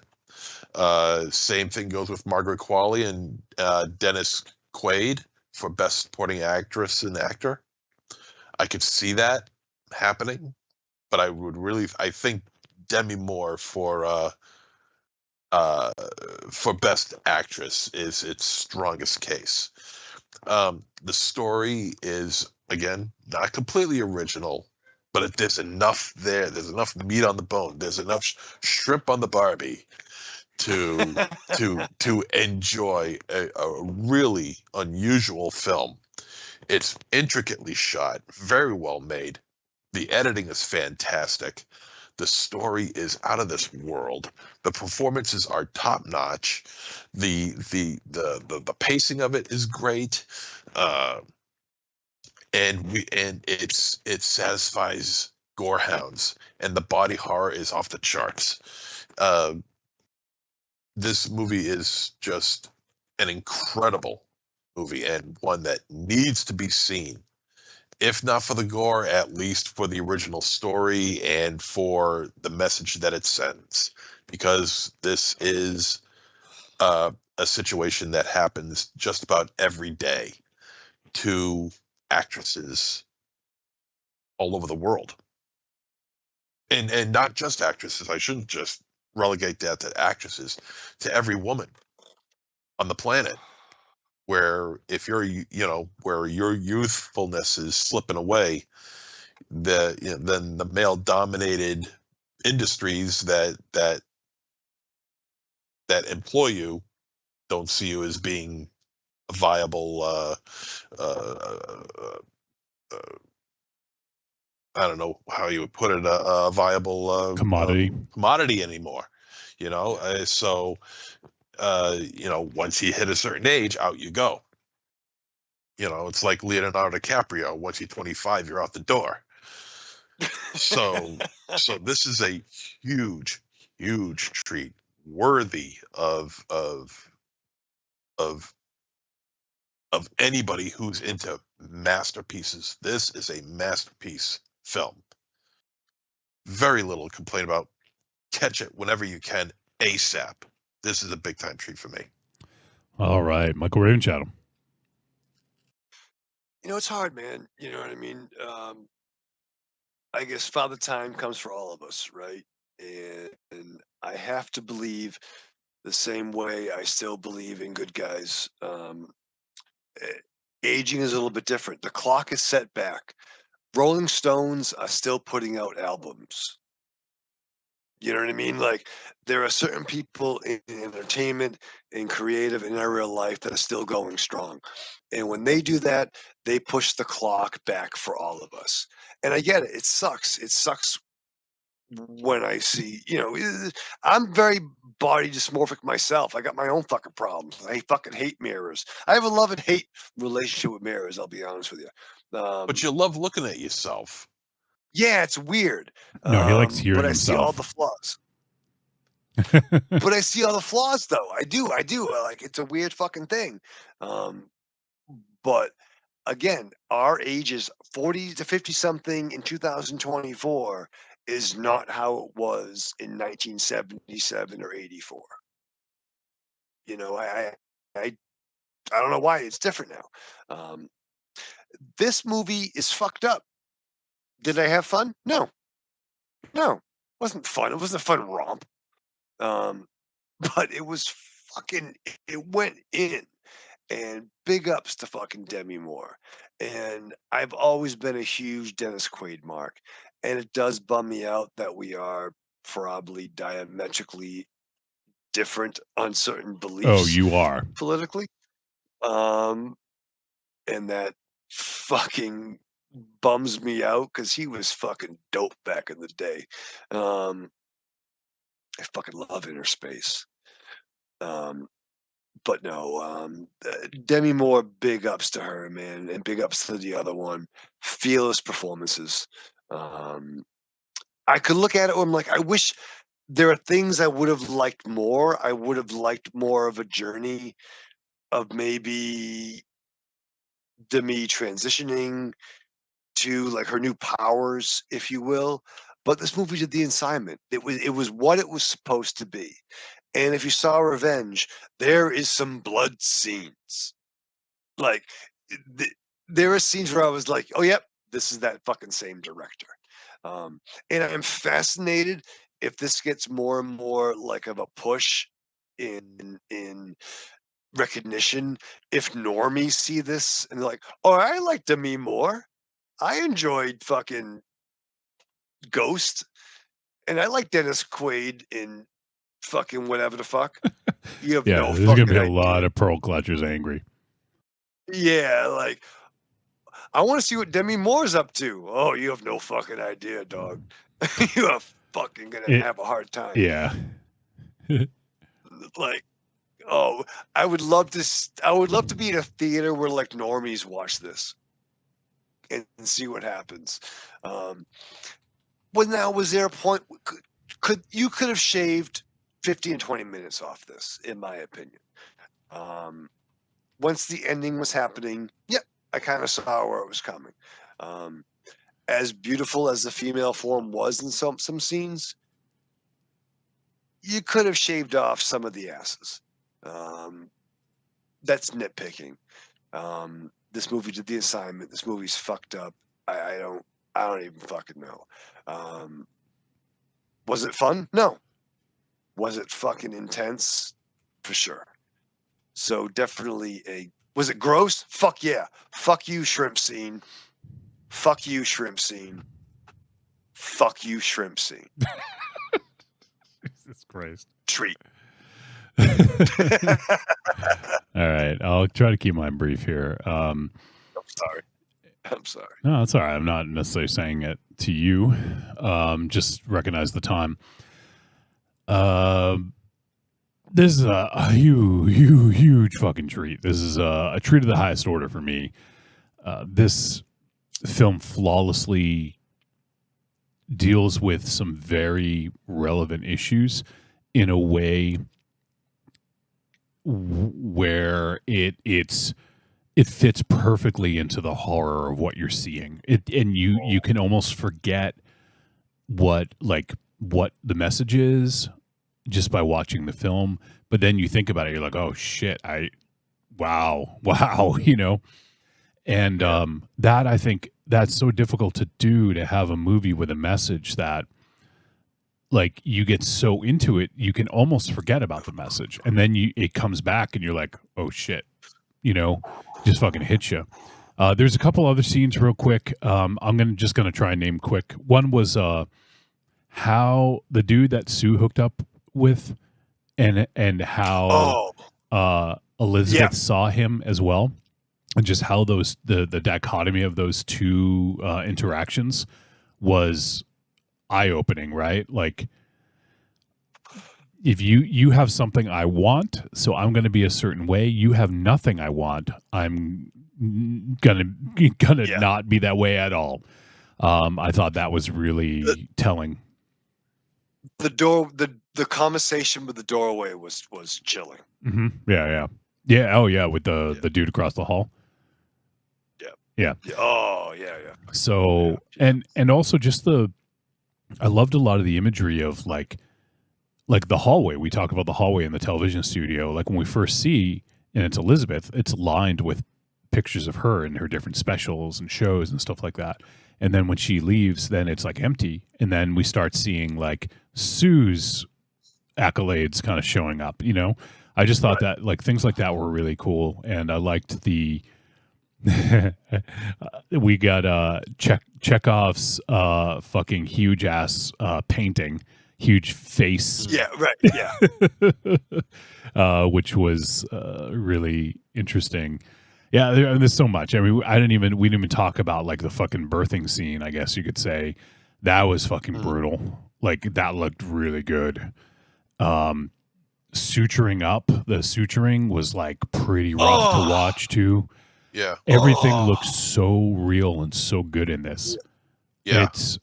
It's unbelievable. And I loved, so I'm so glad this movie was made by a woman, because if this was made by a man, how different some of these scenes would have played out. Especially the scene when Sue finally, when Sue we first see Sue. Final form. Yeah.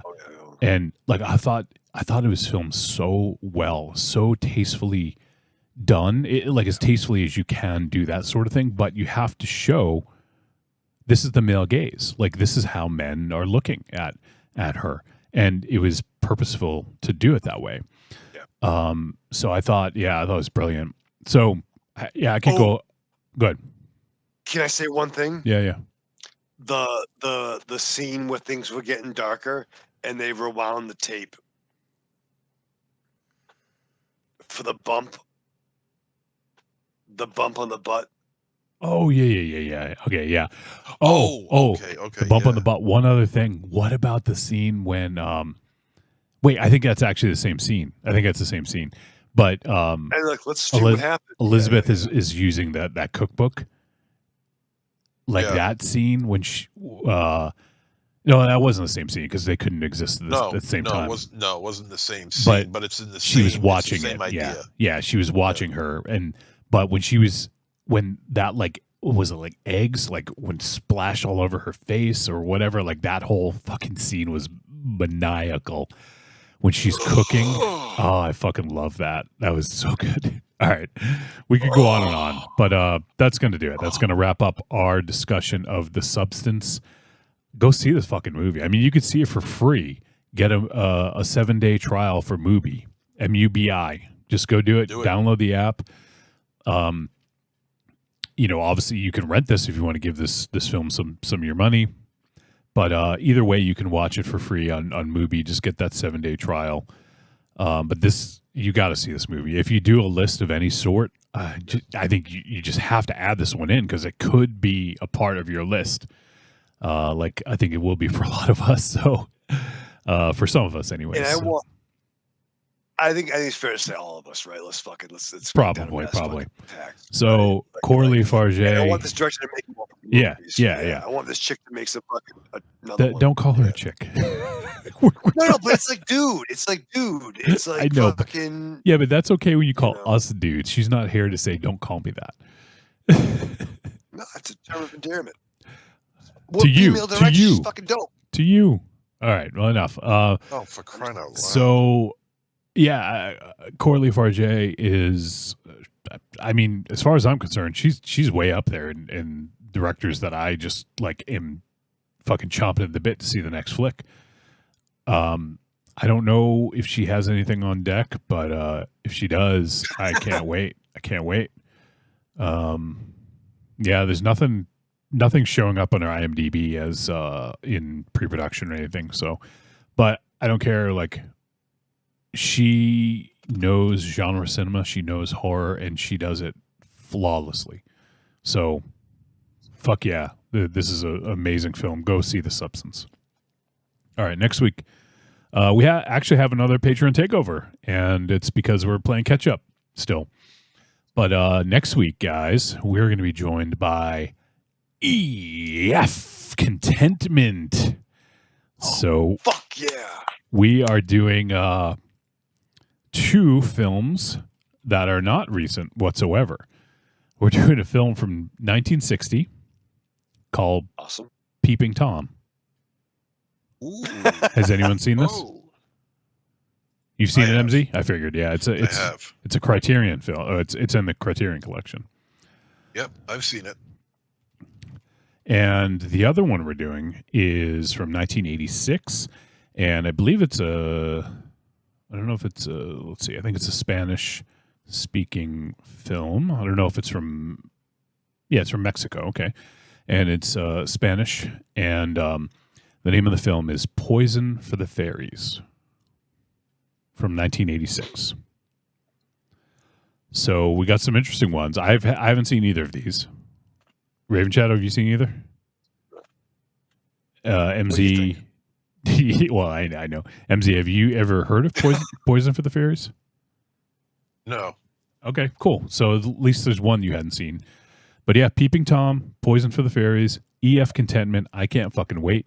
These I'm fucking fascinated. Yeah, Peeping Tom, the Michael Powell film from the early '60s. Yeah, this is going to be an interesting one. I actually don't want to ask you what you think of the film because I want to wait. So we'll wait. But there you go, Peeping Tom. And actually, let me see. I think he said that they're available. One of them's on Tubi. I know that. Let me just see real quick. Peeping Tom is available free with ads on Tubi and Roku, and also on various VOD services. And Poison for the Fairies is on Tubi, Shudder, and VOD. So if you guys have Tubi, you can watch them both. They're both on Tubi. So there you go. Peeping Tom from 1960 and Poison for the Fairies from 1986. Next week, EF Contentment. All right. MZ, I know you probably have to run, but we have 3 voice messages, all relatively short, and they're from people I think you might want to hear from. All right. So let me just get to these, and then you can peace out. Okay. So here's first one. We're gonna hear from Creepy Girl. Ooh. Hey, Creepy Girl here, and I had to give my 2 cents on this film. When I first started watching it, I barely recognized Demi. I didn't know she was in this, and I kept saying it looks like her, but I don't think it's her, but it was her. And I think it's kind of ironic her playing this role. The movie's pretty much saying, enjoy life, don't try to cheat life. And she pretty much looks like she's had plenty of plastic surgery. And but when I first started watching this, I kind of got pissed off at it because of all the objectifying of women and how they push the envelope about when you get a certain age, you're just not good enough to be in Hollywood, or there's a million jobs out there like models and bartenders, as I do. When you get a certain age, they want the young cute girls. They don't want the old ladies behind the bar. But yeah, so it was hard for me to watch at first, but then once I got realized they weren't glorifying it. They were more, just shedding light on the wrongness of it. Mm-hmm. But I hate needles, and there were so many needles in this movie. I almost passed out a few times. I was just like, oh my God, how many needles can be in one movie? And there was, oh my gosh, there were so many. Oh, sorry, part 2. Okay, I was okay, bye. Yeah, I know. I was looking at something else to get the next one ready. And by the way, I just want to let folks know oh my God, I almost said Buzzsprout. What am I talking about? The BuzzFeed? No. Holy shit! What was SpeakPipe? That's what I mean. SpeakPipe. We were paying like $70 a year for SpeakPipe to have 3-minute messages. And I just stopped paying that because not many people are using it. And you get 90-second messages for free, so I'm not paying a thing. So the message time has been halved, but you can leave as many as you need to. So I forgot to announce that last week, but yeah, $70 for just an extra 90 seconds a pop. Like it's not being used enough, and could use all the money I can get right now. So let's part 2, Creepy Girl. I knew I wasn't going to have enough time. And now this is the short-term memory that I can't even remember what the frig I said in the first act. And I'm tired. And I got a cold. But anyways, I freaking love this movie. I don't know if I talked about the needles, because the needles, man, I was ready to pass out on the needles. And just being a bartender, I feel her, because bartenders too have to be young and beautiful, and I'm getting past that stage. I always tell the young bartenders, don't worry, one day you're gonna look just like this. But I love this movie, and I described the ending as Kill Bill and Society mixed, and I gave it a 5 out of 5 because I freaking loved it. Wow. And I just wanted to tell you guys, you need to see that movie, Hundreds of Beavers. You guys would freaking go crazy over that movie. I know you would love it, and it's just it's gonna be a big movie. I really, really loved it. And you will laugh out loud. I promise you will laugh out loud in that movie. All right, Creepy Girl. Great to hear from you. And I'm glad you dug the movie. And for someone who is afraid of needles, this must have been a rough watch. Oh, shit. Some big needles, too. I am glad. A pet peeve I have, as I mentioned before, is guns going off in enclosed spaces and needles with not having alcohol applied. And I was very glad they made a point to apply the alcohol. The wipe. Yeah, it's very important. Yes. You know what I'm saying? Yeah. To be sterile, the sterile gimmick. All right, we have one more voice message.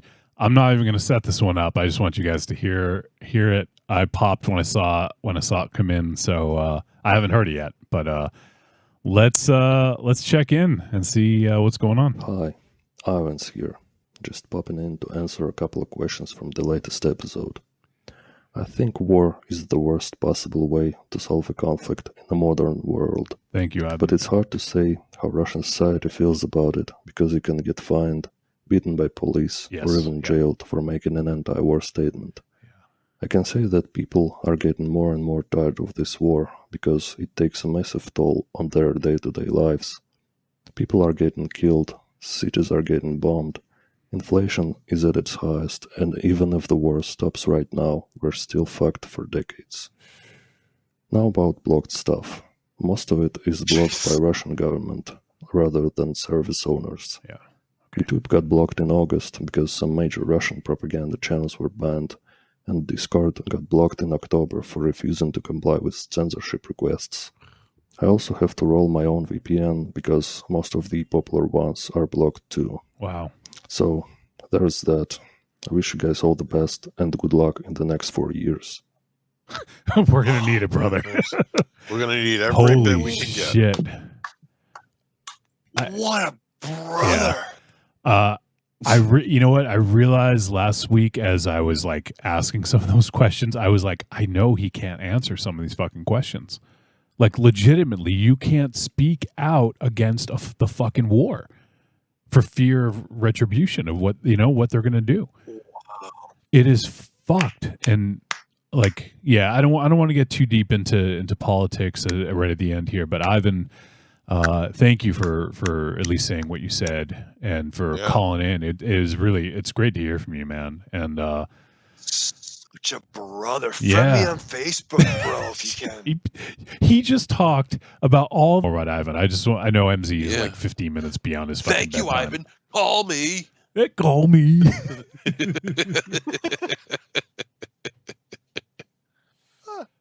Anything else, MZ, before you take off? No. I can't really think of anything. All right, man. You got hair like that? Arrivederci, douchebags, and call me Ivan. All right, MZ. See you, man. I'll see you next week. Later, guys. All right, brother. Bye. right, Raven Shaw. So we can talk more about Ivan. I just wanted. I know MZ's going to turn into a fucking blumpkin. So that's tough, man. Like seriously, I liked how he was very diplomatic. Diplomatic. That's exactly the word.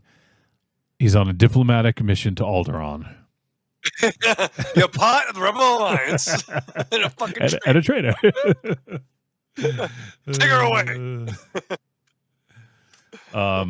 So that is, man. Like I see the thing for me. Like we live in America. Like we got our problems, especially now. We got some real fucking problems right now. So yes, for now. But I can't even like imagine what it's like to live in like a communist society where the government can make decisions for you. And so the thing is, for me, when you live, like when I think about it, when you live in a society like that, whether it's North Korea or China, and I'm not necessarily comparing them because they're not all the same. It's different, different communism. But when you're in that kind of situation, sometimes a lot of people believe it's for the best because that's what the country's saying. That's what your president is saying. That's what your family believes because that's the way it's been for so long. So I'm glad I didn't offend Ivan. I was thinking about it because you know what? Like, yes, if you use a little bit of critical thinking and you have access to the outside world, maybe you can make up your mind and decide, you know what? Like this is fucked, but this is where I live. I don't really have the means to get out, so I got to just deal with it, So I really do appreciate him kind of giving that insight. And yeah, man, you can. I don't want to speak for you, Raven Shaw, but you an extra room if Ivan wants to take a trip over. And brother, dude, it'd be totally cool. We can watch Rocky IV together. It'll be awesome. It will be cool. One of my last G.I. Joe figures I bought was Red Star. He was one of the October Guard. No, man, you are your brother rating at a fucking 20, brother. Such a fucking freedom fighting brother. So yeah, I appreciate his his frankness for as much as he could.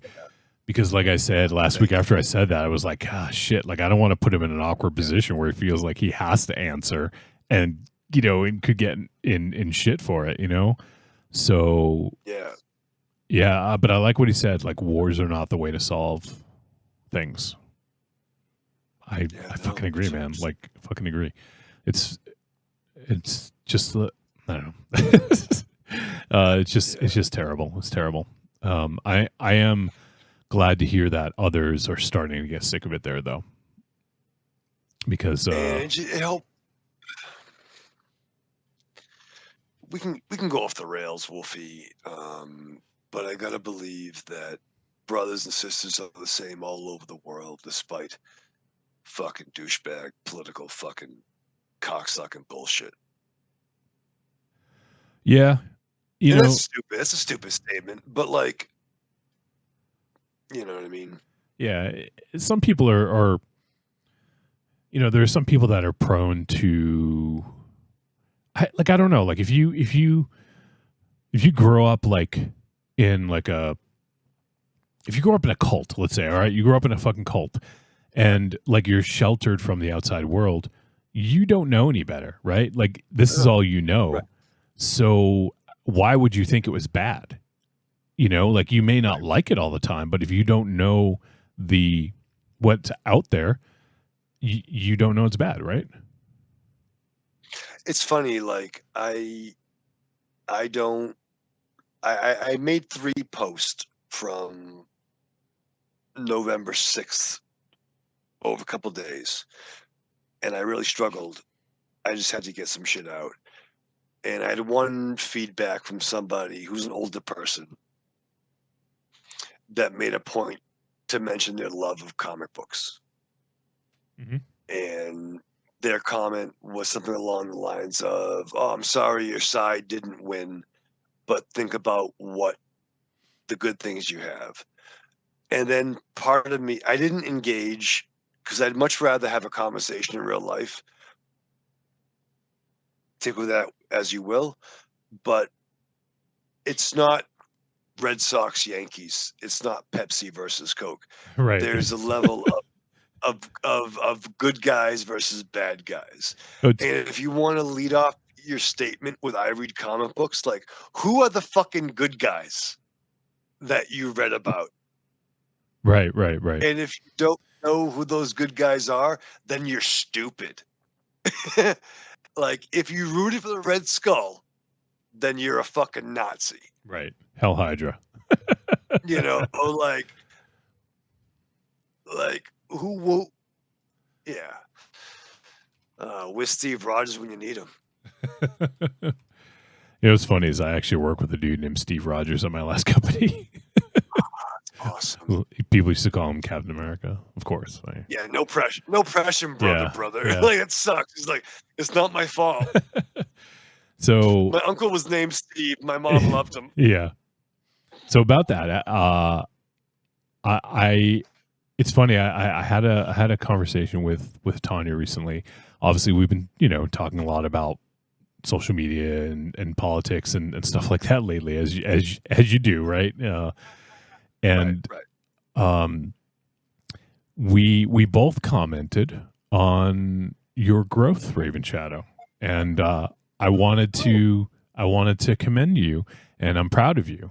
And it's like, obviously we are on the same, I guess, team, so to speak, right? Like, but I think what it comes down to is it's you're either like for human rights and allowing people to be happy, or you're against it. And when you think of that and you put it in the two different pools, and you think of, like, like you said about comics, like you're either a hero or a villain. You're either good or evil. Like, and I can say that we're on the side of good because we want people to be happy. We don't want to take people's happiness away. And we get angry when other people try to do that. And, like, we live in different times now than we did back, hanging out at the manor. Like, I don't even think we talked about politics once back then, because it didn't matter, because politics weren't inflammatory like they are now. Well, but to be fair, it was post 9/11 and Bush. Well, sure. Turns out Bush W was not the worst president we've ever had. I know, right? Yeah. Dan Quayle, not the worst vice president we ever had. Not the worst one. Who saw it coming? Yeah. Nixon, not so bad. Yeah, Nixon, he's a decent dude. Yeah, so not so bad overall. And when we were talking about it, Tanya thought it was important that people know that people are proud of them. So, I mean, that's, so that came from Tanya. And she said, if you are, you should tell them. And I said, you know what? Like, I may have said it in the past, but, just saying it here as brothers on the podcast that probably two people listen to right this moment. But it's me and you. Yeah, me and you. No one else is listening. No, we do have some people listening, but usually at the end of the night, people, start to go to bed. But yeah, that, I think it's what I'm trying to say. That means that means the world to me that you both said that, and if you thought that does mean a lot to me, and I've always rooted for the good guys, man. Right. I think sometimes it's pretty obvious, Yeah. Is Darth Vader sexy? Sure. It was a dick, the Emperor. Right. When it comes down to it, we have douchebag Tony Stark, and we have douchebag Lex Luthor, and yeah. There's a clear delineation between that. Right. Again, it's not Coke versus Pepsi. it's human rights, right? And versus. And part of it is the conversation stemmed from, actually talking about this movie, about how like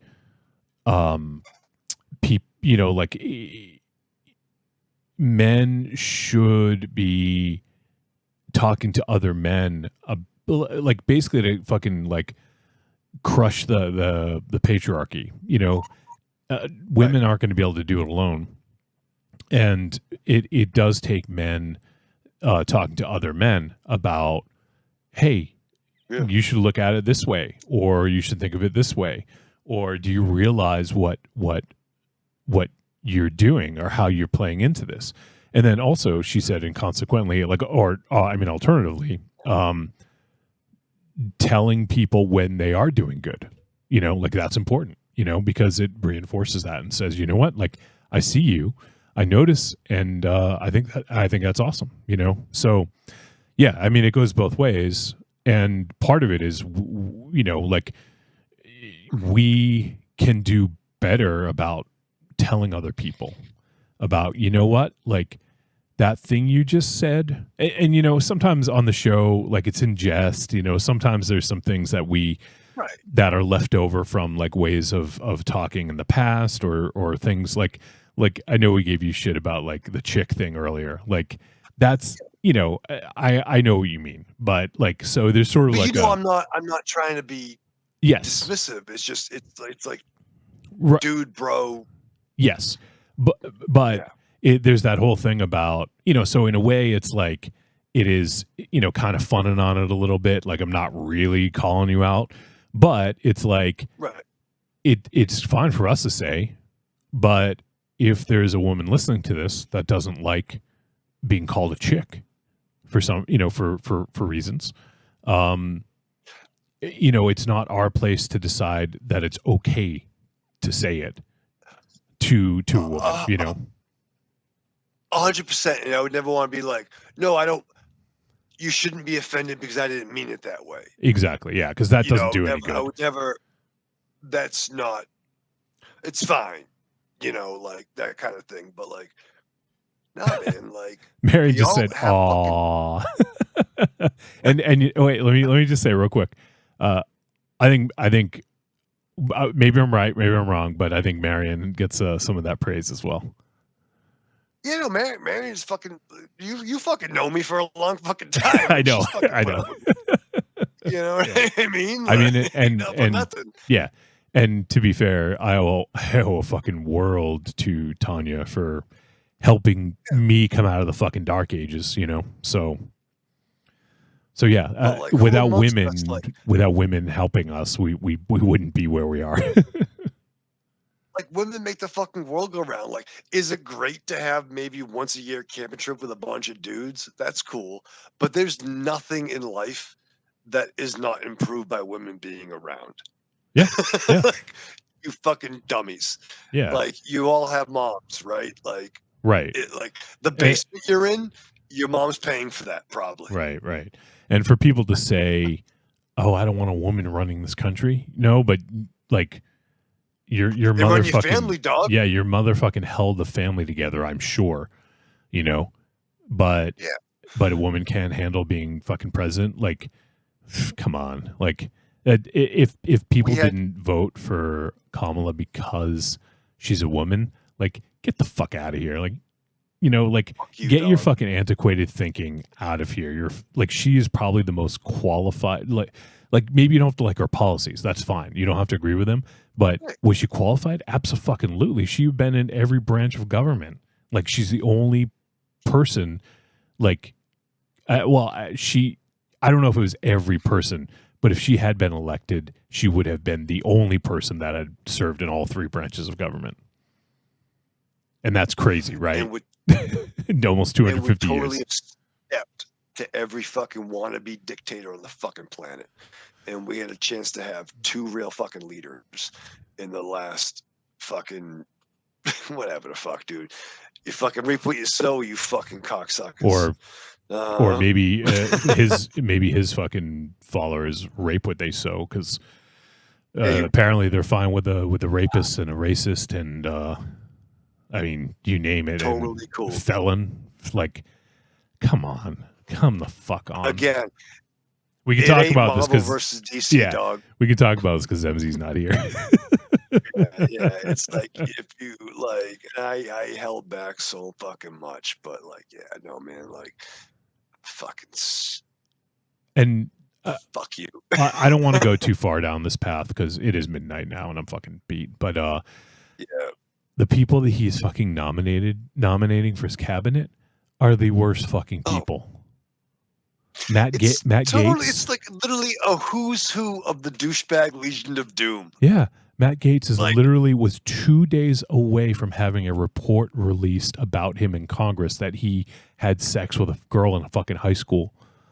And he's a fucking piece of shit.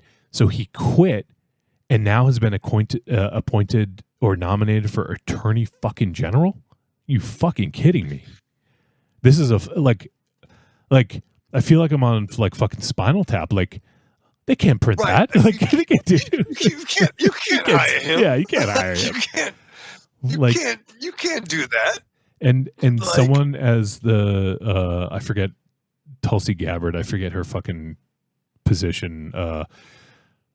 Whatever it was, she's in fucking bed with Putin and is.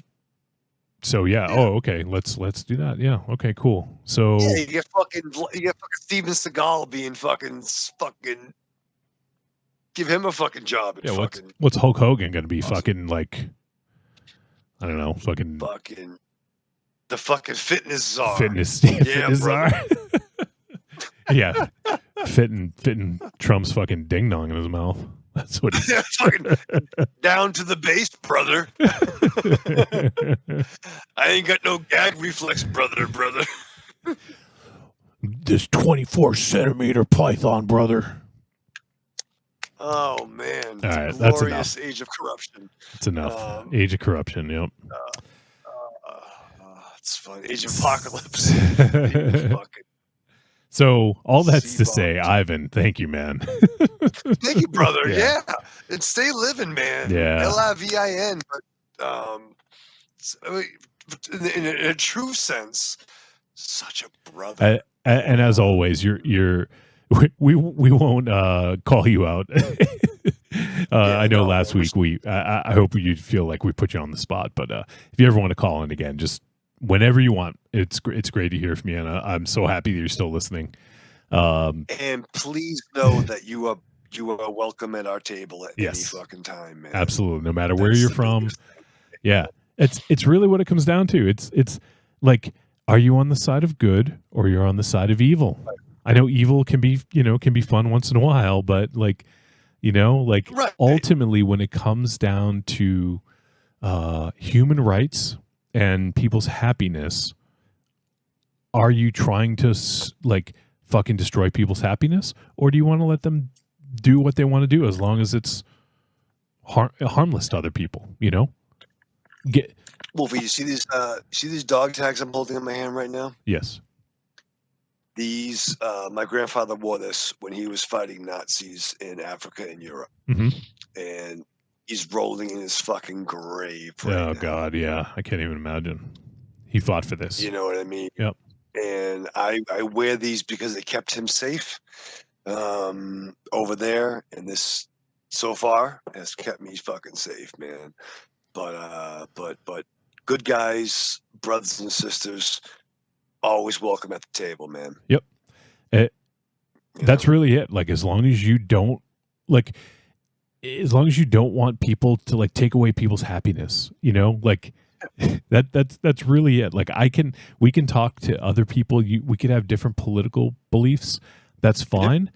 But when you vote someone for someone who is a rapist, a racist, a felon, a fucking cheat, a fucking dickbag, the dude has been a piece of shit since the fucking 70s, since people knew who he was. Dude, since he I was fucking 12 years old shit. watching A Current Affair. Right. Fucking lifestyles of the rich and famous. Fucking I'm Marlon Robin Maples. Leach. Yeah. Fucking. Yeah, and I don't want to get into conspiracy shit, but like I know, Jeffrey Epstein is dead. He can't tell the story, but he apparently was Trump's best friend. That he said that there were tapes that came out recently. He was Trump's best friend. You telling me he didn't go to fucking Epstein Island and like, yeah. No, come on. I mean, it's actually true. It's actually true, but yeah. Do I have friends that went to jail? Yeah. If all my friends went to jail, well, that's a fucking different story. You know what I mean? So, all right. Well, that's yeah. That's it. All like, right. if you're on the side of good, like you're welcome, man. Like you're welcome at the table. If you want to take people's rights away, if you want to take away women's rights and not allow them to make choices for themselves, like you can just fucking go away. Just fucking go away. And right. you know, and any of that. Like if you don't want trans people to be happy, if you don't want gay and lesbian people to be happy, bi people, like you name it, like neurodiverse people, like whatever. If you don't want them to be happy, like you don't deserve to be happy, and you just need to fucking go away. And we don't want you here. Yeah, you can't sit. There's no fucking chair for you. Yeah. So I mean, I'm not gonna say it all the time, but like that's it. Like, and just like Tanya says this all the time. Critical thinking. Think about it. Take 2 fucking seconds and think, oh, does this man wants to marry this man? That makes me feel like, you know, dirty on the inside. Like, but who fucking cares how you feel? Deal with it. Because their happiness has no bearing on yours. So let them do their thing. Doesn't impact me at all, brother. Right. Listen, I drink too much. I smoke too much. I fractured the occasional commandment. But end of the day, I try to be one of the good guys because there's way too many of the bad. Yeah. And I'm not perfect. By No, any yeah. stretch. Yeah, none of us are. By any stretch. By Yeah. any stretch. By any But stretch, I know Armstrong. by any stretch of Armstrong. But I know who the bad guys are. Right. You Yeah, know what we I can mean? identify them. It's very clear. So that's all we'll say. But Those guys. Yeah. Ivan, be good, man. Brother. Stay sane and stay safe. Yeah. If you ever want to come to the stage, just let us know. We got you, boo. We got you, dog. All right. So that's let me just double check. I think we got all the voice messages though. We had to get it out. We had to get it out. Yeah. It's the end of the show. I think we did. MZ's not I think we here. did. I think we fucking did. And we need to have some fucking laughs. But the fight is just fucking started, man. We are all part of the fucking Rebel Alliance now. It's like as shitty as the fucking Star Wars sequels were, because they were unplanned, and they're like, why'd the Empire come back? Because fucking people want to be fucking controlled. And that's why the New Order came back. Yeah.